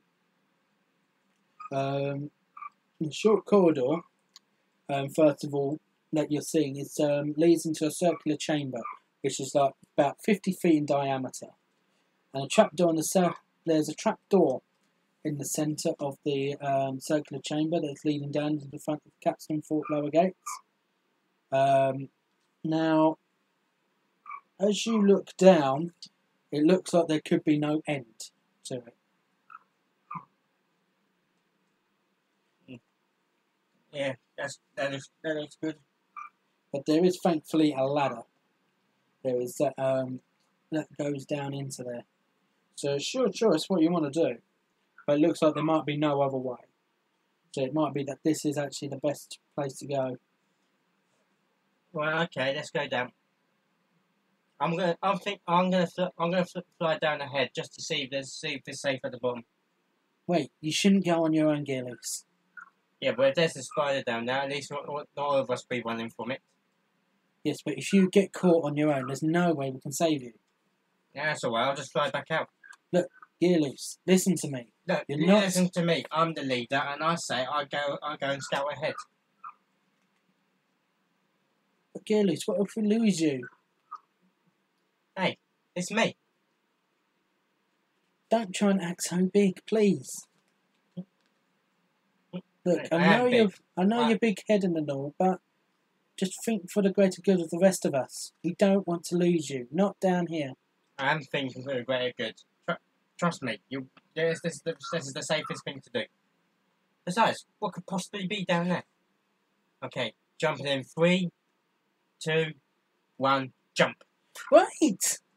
And like as soon as Blair Blades tries to stop Gearloose from going down, Gearloose just starts flying down, and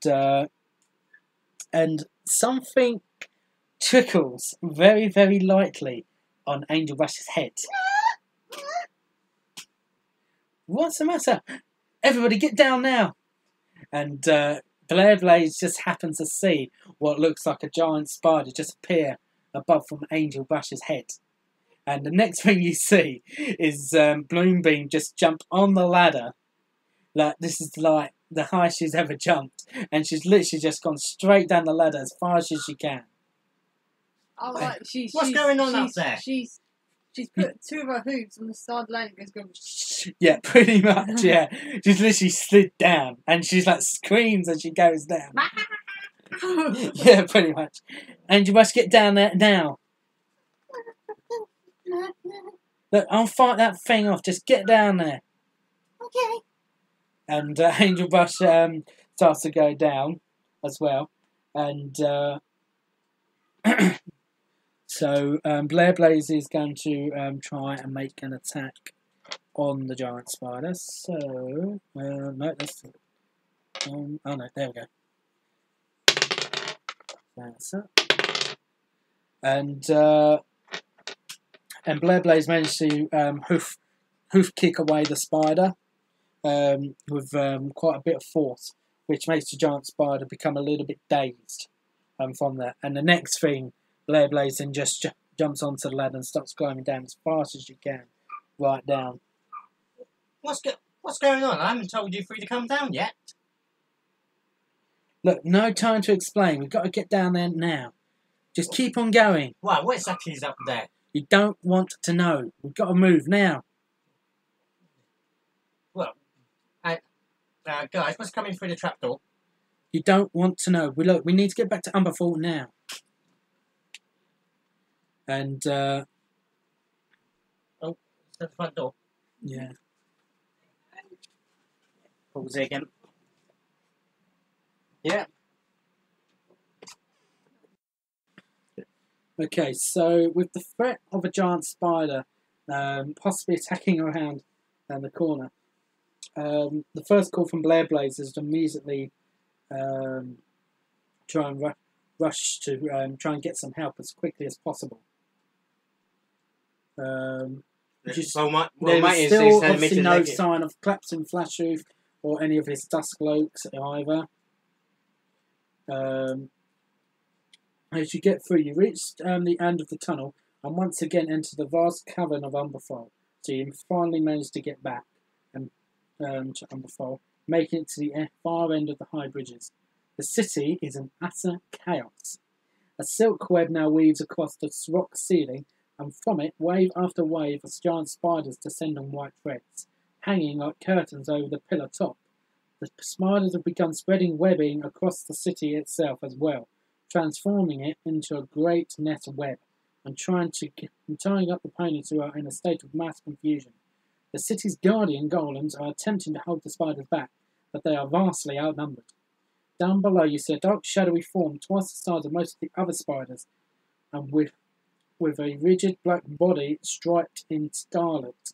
Confronting this beast is none other than Evenlight, standing on the steps of the Tone Vault, with flashes of light magic bursting from her horn, forming a shield around her. And if you want to see her, that is how big she is. Yeah, it doesn't look friendly. No, she is much bigger than the other spiders. She is greatly tall. She is. And as you get through into Umberfall, you then find and Captain Flashroof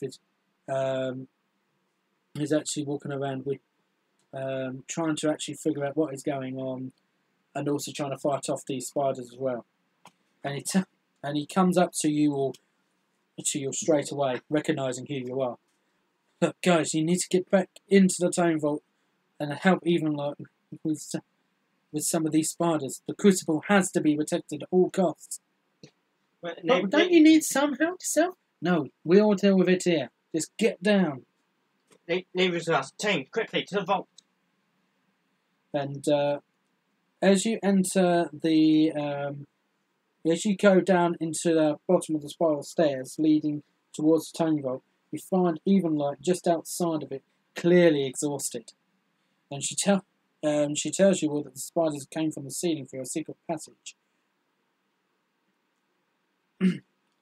Look, you all need to get through into the Tone Vault and then protect all of what's down there.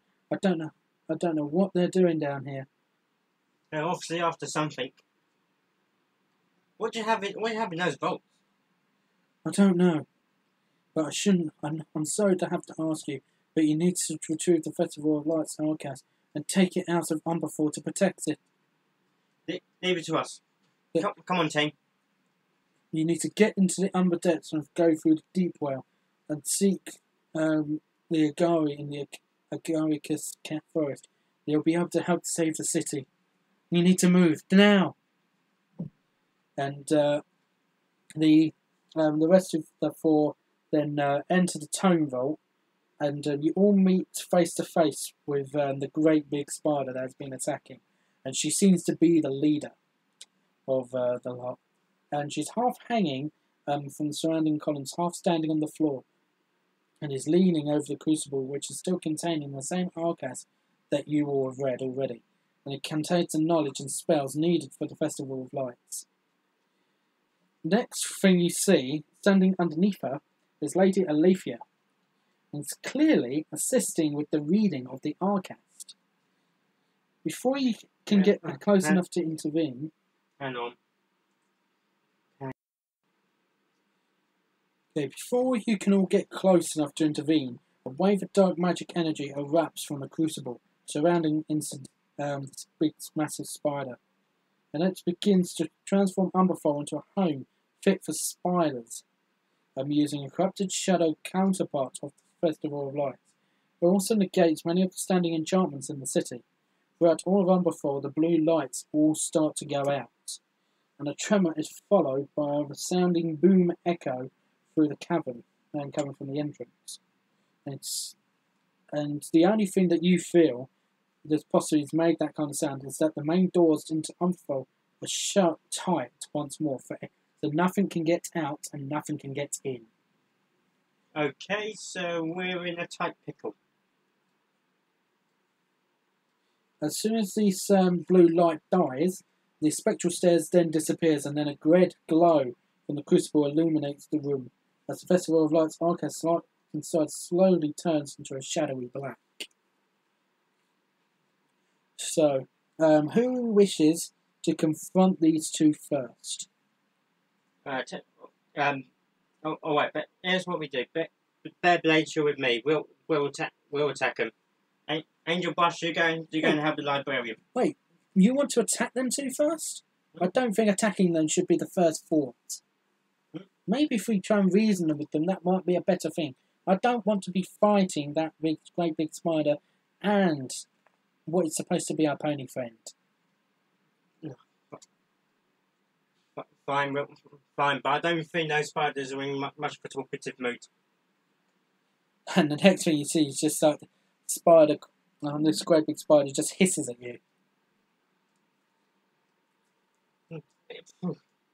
2 words for you. Breath mint.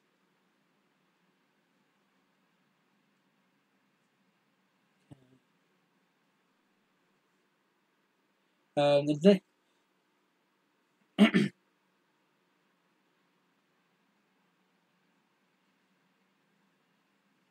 don't think that might be a good idea after all. Maybe it is possibly a good idea to actually fight along.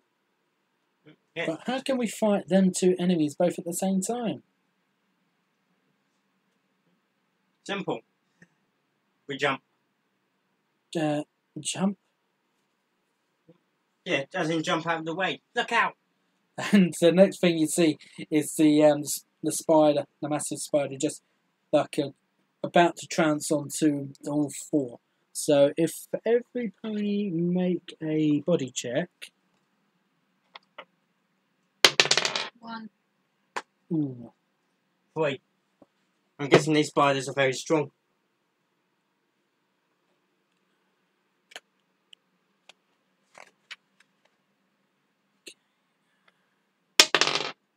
Ooh. And every pony jumps out of the way, but Angel Rush, he just seems to get frozen in fear. And that one. No, not that one. I need that one.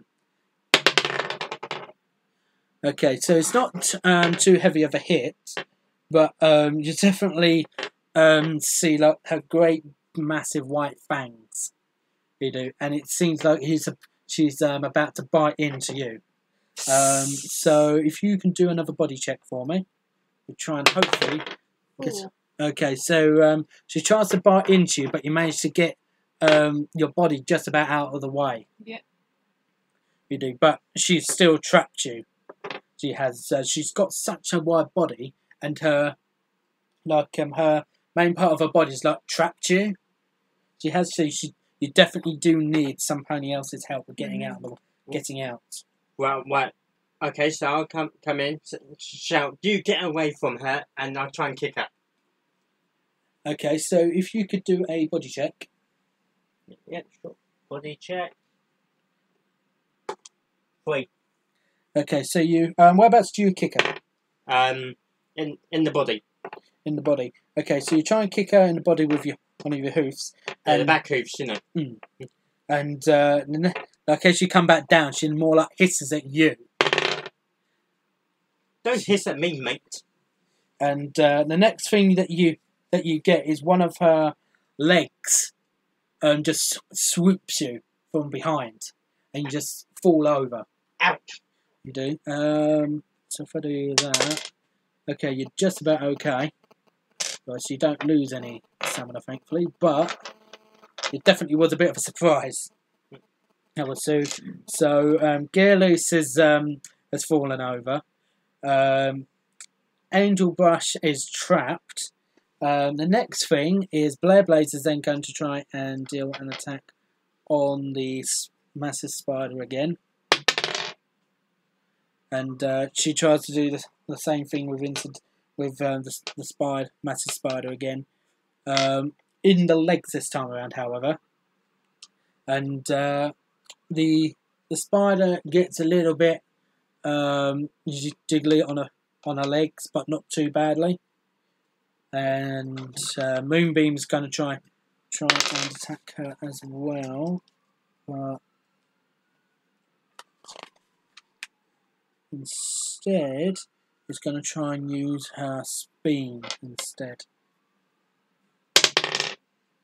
Oh wow, that is really good. Okay then. Right, that is quite a hefty amount, and she actually strikes right in her face. Oh, that's gonna hurt. And the next thing you hear is the massive spider just screech in pain.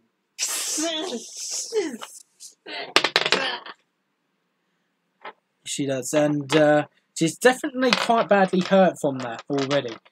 But the next thing is obviously it's still not helped Angel Brush's case, and she's from right at the back of her body. She's about to try and stab Angel Brush. So Angel Brush needs to do a body check again. 1. Oh, that's not going to be good. So literally Angel Brush has not even seen it coming. And the next thing that she feels is quite a bit of a nasty stab from the massive spider just go through her. No! How am I going to do that? Okay. So, and you lose seven stamina from that. 10 minus 7, you're down to 3. That is not good. Nope. Another bite like that and she's a goner. Well, that weren't a bite. That was her actual right at the end of her body. Isn't that a bit toxic? Yeah. And she is in excruciating amounts of pain. She is from that. And Blair Blades has definitely seen that straight away. The anger fills in Blair Blades' Yeah. eyes. But not quite compared to the anger in Gearloose's eyes. Oh, wow. She's done it as well. And she's actually going to try and kick the spider from behind. Oh, wow. And she manages to actually kick her quite brutally to try and actually get the stab out from Angel Brush before it inflicts her too much more harm. She does immediately, and as she does that, it's like as if that backside part of her just like gets sucked out from Angel Brush. She does, but the spider, this gigantic spider's finally let go of Angel Brush. She does, and it looks like that possibly Angel Brush is not going to be able to get up for a little bit, possibly without some help. The massive spiders, next of all, just screeches at all four as they, as the other three surrounds Angel Brush to try and not allow her to actually get hurt any more than what she already is. Right, hold on, guys. I've got an idea. I'll use me rope. What do you think the rope's going to do? Simple. Make a quick noose. I'm going to lasso the spider. Lasso that spider? You've got to be kidding me. Let me try. So I get the lasso up. And the spider, the massive spider is then going to actually launch a massive web sling right towards all the three of you. But before she manages to do so, suddenly Evenlight just suddenly jumps right in front of the three of you and just throws up a shield right in front of all the three of you. And she just looks back to you. Quick, to get that Festival of Light's Arcas out of the Crucible right away. Get that while I still have this shield up. Blaze, you get the Festival of Light thing. I'll do my lasso act. Right, okay. Right, I'm going to throw my lasso at the spider now. And and the massive spider gets obviously distracted by the rope. She does, which then at the same time, Blades then actually starts running across on the rope itself as well, while it's still up in the air. And as she gets near to it, the spider then obviously looks down as the rope starts to come down, and she jumps up. She does, and then goes behind the spider, and actually goes up to the librarian, and manages to actually then take away the excuse me, and the Festival of Lights Arcas straight away. And she calls out to the others, "I got it, let's go!" Yeah, I've got the spider as well. The noose has gone round the spider's head. Yeah. God, this thing's strong. And even like next thing, as soon as she's heard that, she just shouts up to all four of you, "Now leave quickly! I'll deal with this." You three go first. I'll keep old Leggy here distracted. No, all four of you must go. You all need to get that out of here and get that into a better place. I'll deal with this on my own. I'll be fine. No, I must stay. I can't. If I let go of this rope, this spider will come after them. No, go! And she more like just throws Gearloose away with her magic. She does as the shield spell then expires. Does at the same time, and she launches all four of you out of the area. She does, and back down into out of the Crucible, and all four of you all start to escape out. As you look into the arcade, you can see it's no longer sparkling, and it's gone very dark because of the spider's greed and its possible desire for power. Yeah, that was my favourite rope. Yeah, what's happened to the orb? I don't know, but we need to get that to Agapius first, don't we? Right, come on, this way. Hang on, where's Angel? Well, she's down there. And could you do a body test again for me? Oops. No, I didn't do that right. 3. Okay, you're fine at the moment. You don't lose any stamina. You definitely feel very weakened. You do for all of that. Yeah, hold on. Angel, I'll give you a ride. Quick, jump on me back. No. I might be able to do something. And Moonbeam just looks over at all of you. What can you do? I might be able to try and do something, so that way she's a little bit more better healed. She's definitely taken a lot of damage. I'm not surprised. Look at that puncture wound from that spider thingy. Better stand back. No, okay. And she's going to try and use her magic. Okay, so we're going to need to use 2 of these. Yeah, that's fine. And she starts trying to use her magic. She does towards Angel Brush, which a very weakened state does take a while for her to start feeling any benefit. She heals up by 2 stamina, and her poisonous and her toxic state is now removed.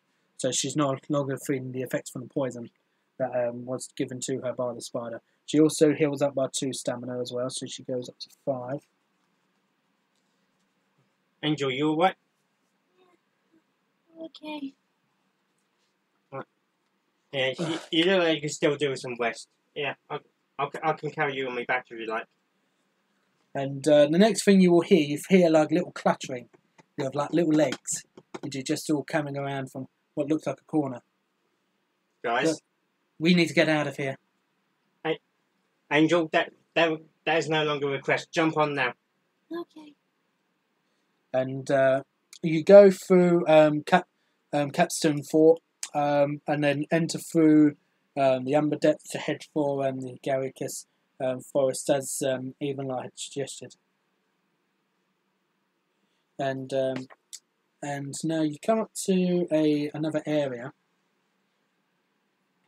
You do, which it looks, as you go through.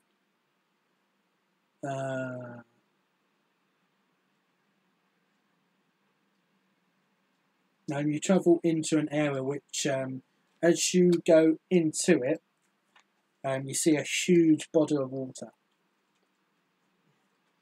Good. I think we can rest here for a bit and get something to drink.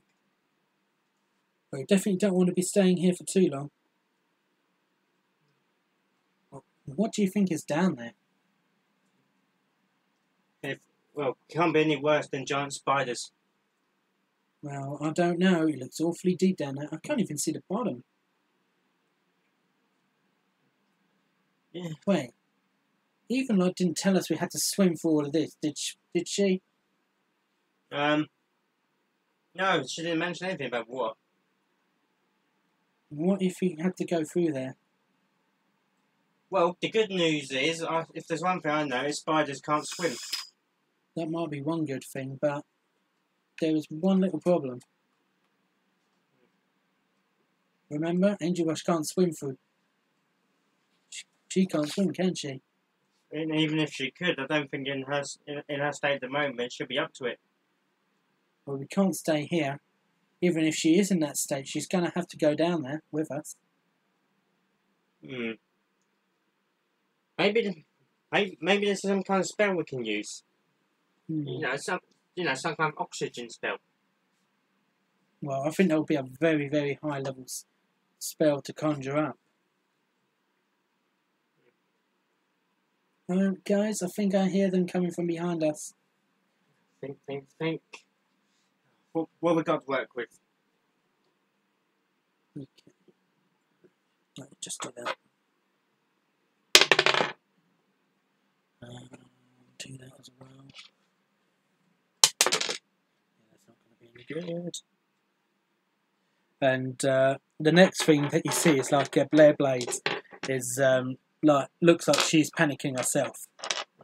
She is from all of the like the spiders being behind them having to possibly dive into the water as well, not knowing what's down there either. Like she doesn't know what's going to happen. She's in a panic state as well. And the next thing you hear, Moonbeam. Next thing you hear is like just a splash.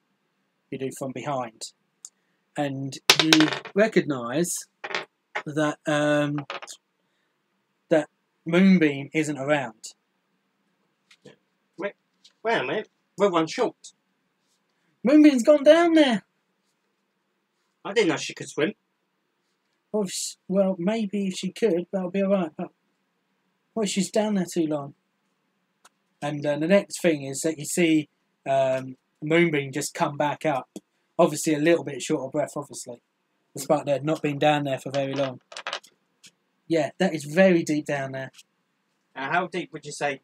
Well, let's just say you're going to have to cope with the pressure. So, what we got? Death by drowning or death by spiders? Well, one of them can be quick, depending on the outcome. The other one is very long and painful. Yeah. But if we go down there, at least we've got a shot. That sounds like too many spiders to comprehend. Right. Right. Yeah, I've still got me rope left. Yeah, I'm going to tie Angel Boss to me, so I can swim us both down. But that will be a little bit more heavier for you, won't it? Hey, you got a better idea? I'd like to hear it. Well, I guess not. Let's just do this quickly. I can hear those legs getting closer. Okay, so excuse me. So the four of them, all four of them goes into the water. So we'll need to roll d20s. D20. That's is that one? No, press the D12. Should be the big one. I've got it. All right, ready? Is that a 6 or a 9? Should have a. Yeah, that's a 6. Yep. 8. Okay, and Moonbeam needs to do one for herself as well. Okay. So as you all dive down, you can see Moonbeam's probably a little bit more relaxed, but the other three are obviously still a little bit more in a panic state because of having to do all of this in a quick motion, not having the chance to be able to relax. So they all start to go down, and I'd probably say about a quarter of the way down is when Blair starts to have a little bit of difficulty keeping hold of her breath as she goes down. As you start to get to this point, you see a few fish that are swimming around in the area. And you can, they look like they're keeping to themselves a little bit. You could possibly try and see if they might be able to actually give you a little bit of help. Does any pony actually have a trait which allows them to speak with animals? No. Okay. So what you can do, you can choose to approach one, but you don't know what they're going to be like. Like, I'll show you what they look like. Like, they only look like little fish, just like these. Don't look that bad. So they're a little bit like, not quite like clownfish, but they're a tiny bit of the same sort of shape there in a way. And they look like, at points they seem to like swim very, very quickly. They do, so they seem quite fast, and they're big enough for you to possibly be able to ride on. But obviously you don't know what they're going to be able to be like. What do you want to do? Because if you keep on going down and not getting any support, you might not make it. I think we've got no choice. Okay, so if you can make a mind test.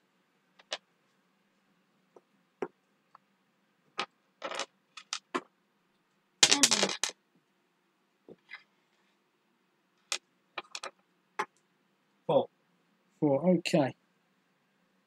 So, oh yeah, and I needed to do one for oh god. Okay, so as you can, so you try to try and get something excuse me, to persuade these fish to hopefully help. And it looks like that the only one that's able to get any help is Angel Rush from it. What were your D20 rolls, by the way? Mine was an 8. An 8. Gearloose, what was yours? 6. 6, okay. And you see like some sort of weed that is like in dark areas of the cavern as well. You do like in little like cave areas of the well that you're going down. As that starts to happen, Gearloose starts having difficulty as well. And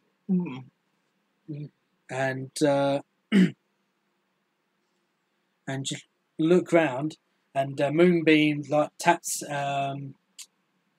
Angel Rush on the shoulder to like point her over to say where some of this weed might be around. So it's your decision of what you want to do. But obviously you've got to be quick about it because Gearloose and Angel Rush look like they could be in trouble soon. Go to the weed. Okay, so as you start to swim up to it, obviously Gearloose is probably no longer in control to be able to actually keep carrying you. So Moonbeam is now going to start trying to carry you. She is. So she looks like she's in a little bit of control over holding her breath a little bit more better than what the others are, what the rest of you are. So you start going towards the weeds. You start to pick a few out. As you're starting to pick a few out, then Angel Rush starts having difficulty as well from that. She does as well. Angel Rush is going to do... it's a D10, isn't it? It is, oh, no, it's not. No, it's not. Why Angel Rush? No.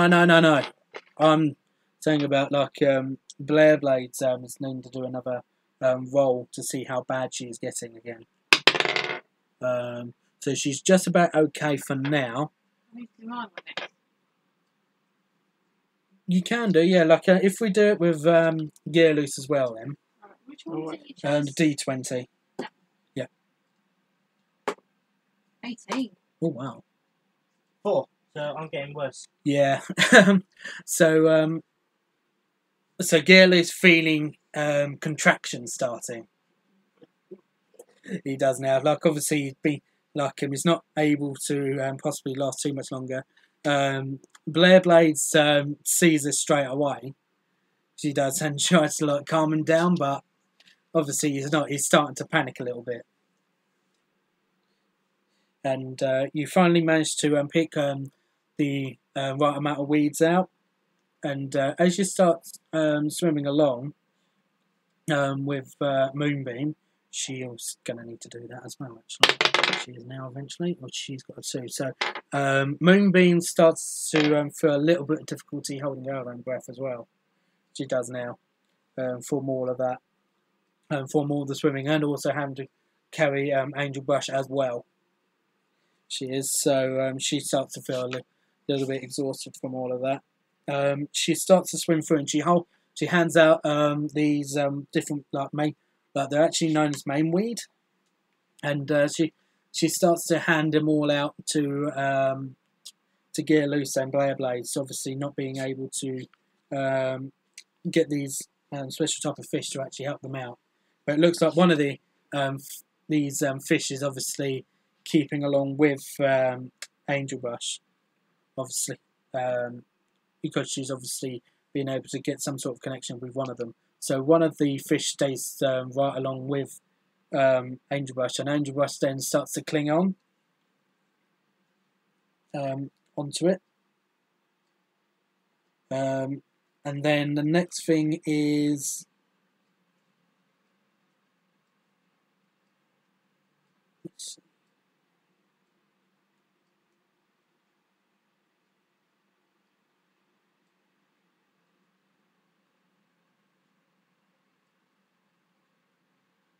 Let's see. So next, after a while, some of these other fish starts coming up towards Blair Blades and Gearloose, and they start eating some of it.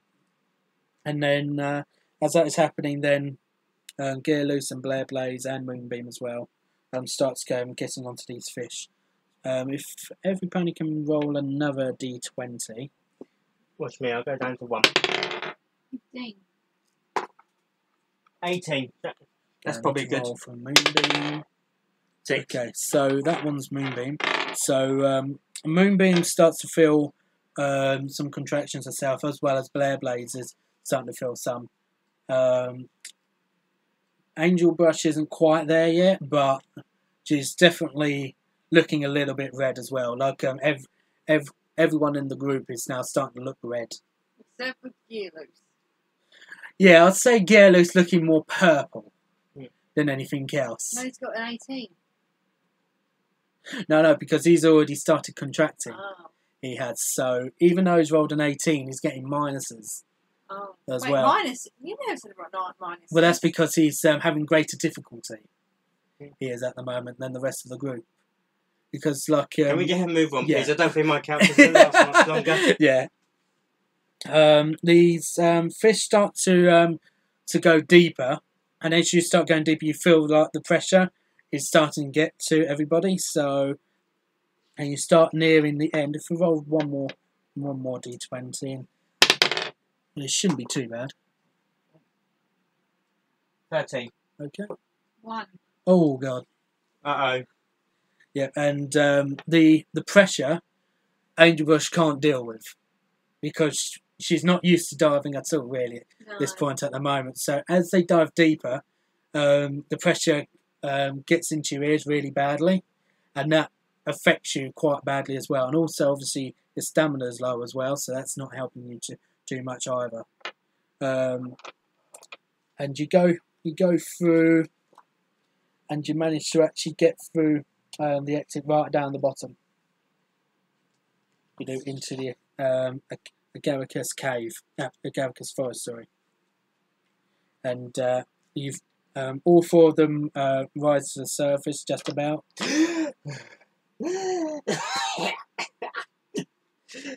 Let's not do that again. Right. Dry land. Right now. My orders. Yeah, I think for once I agree with you. And Angel. Where's Angel? Angel, come on. I'll give you a hoof up. And she's going to pull Angel Brush up. Yeah, I'll give you a hand. She's scored an 8, so that's fine. So Blair Blades pulls Angel Brush out. Angel Brush, you okay? Yeah. I guess that probably wasn't a good idea, was it? No. Yeah. We could have died. Look, you're okay now. We have. She's holding Blair Blades. Yeah. Look, it's okay. And she's like stroking her mane with a hoof. Look, it's okay. We're safe now. And we're certainly not doing that again. Yeah, me neither. Like, anything could have happened to us. Oh well, look at the bright side. This place looks spider-free for now. Maybe we should make camp here in West. We certainly could do with the West after that.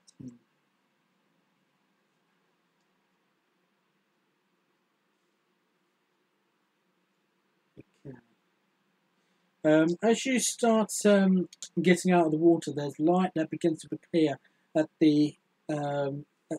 You start to see like you're actually going to go through a tunnel, and at the other end of the tunnel, there's a light that begins to appear. Don't go into the light. No, go on into the light.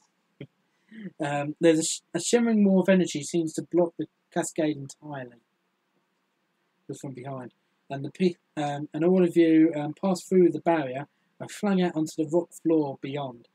While the tunnel, now dry, continues in the same direction, the flowing water stops at the barrier and diverts down another passage.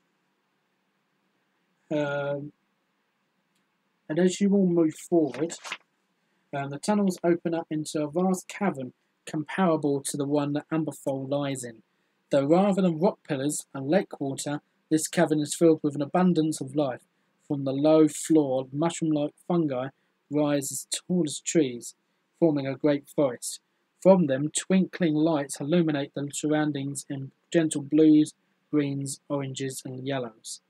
Beyond the forest, you can just about see an area of especially dense growth where the lights are more concentrated.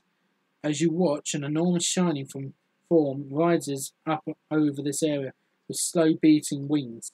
It is a giant butterfly glowing blue and green, casting sparkling dust across the forest below. And that is going to be part 1 finished. I'm going to leave it there. Thank God for that. So After holding my breath for so long, I could do the rest. possibly. At least it isn't real life, because we wouldn't be surviving that. But definitely, I don't think anyway. So we've now reached into the Agaricus forest, and we'll continue that in part 2. That has been part 1 of the Festival of Lights, and that is Final Level signing out. Goodbye.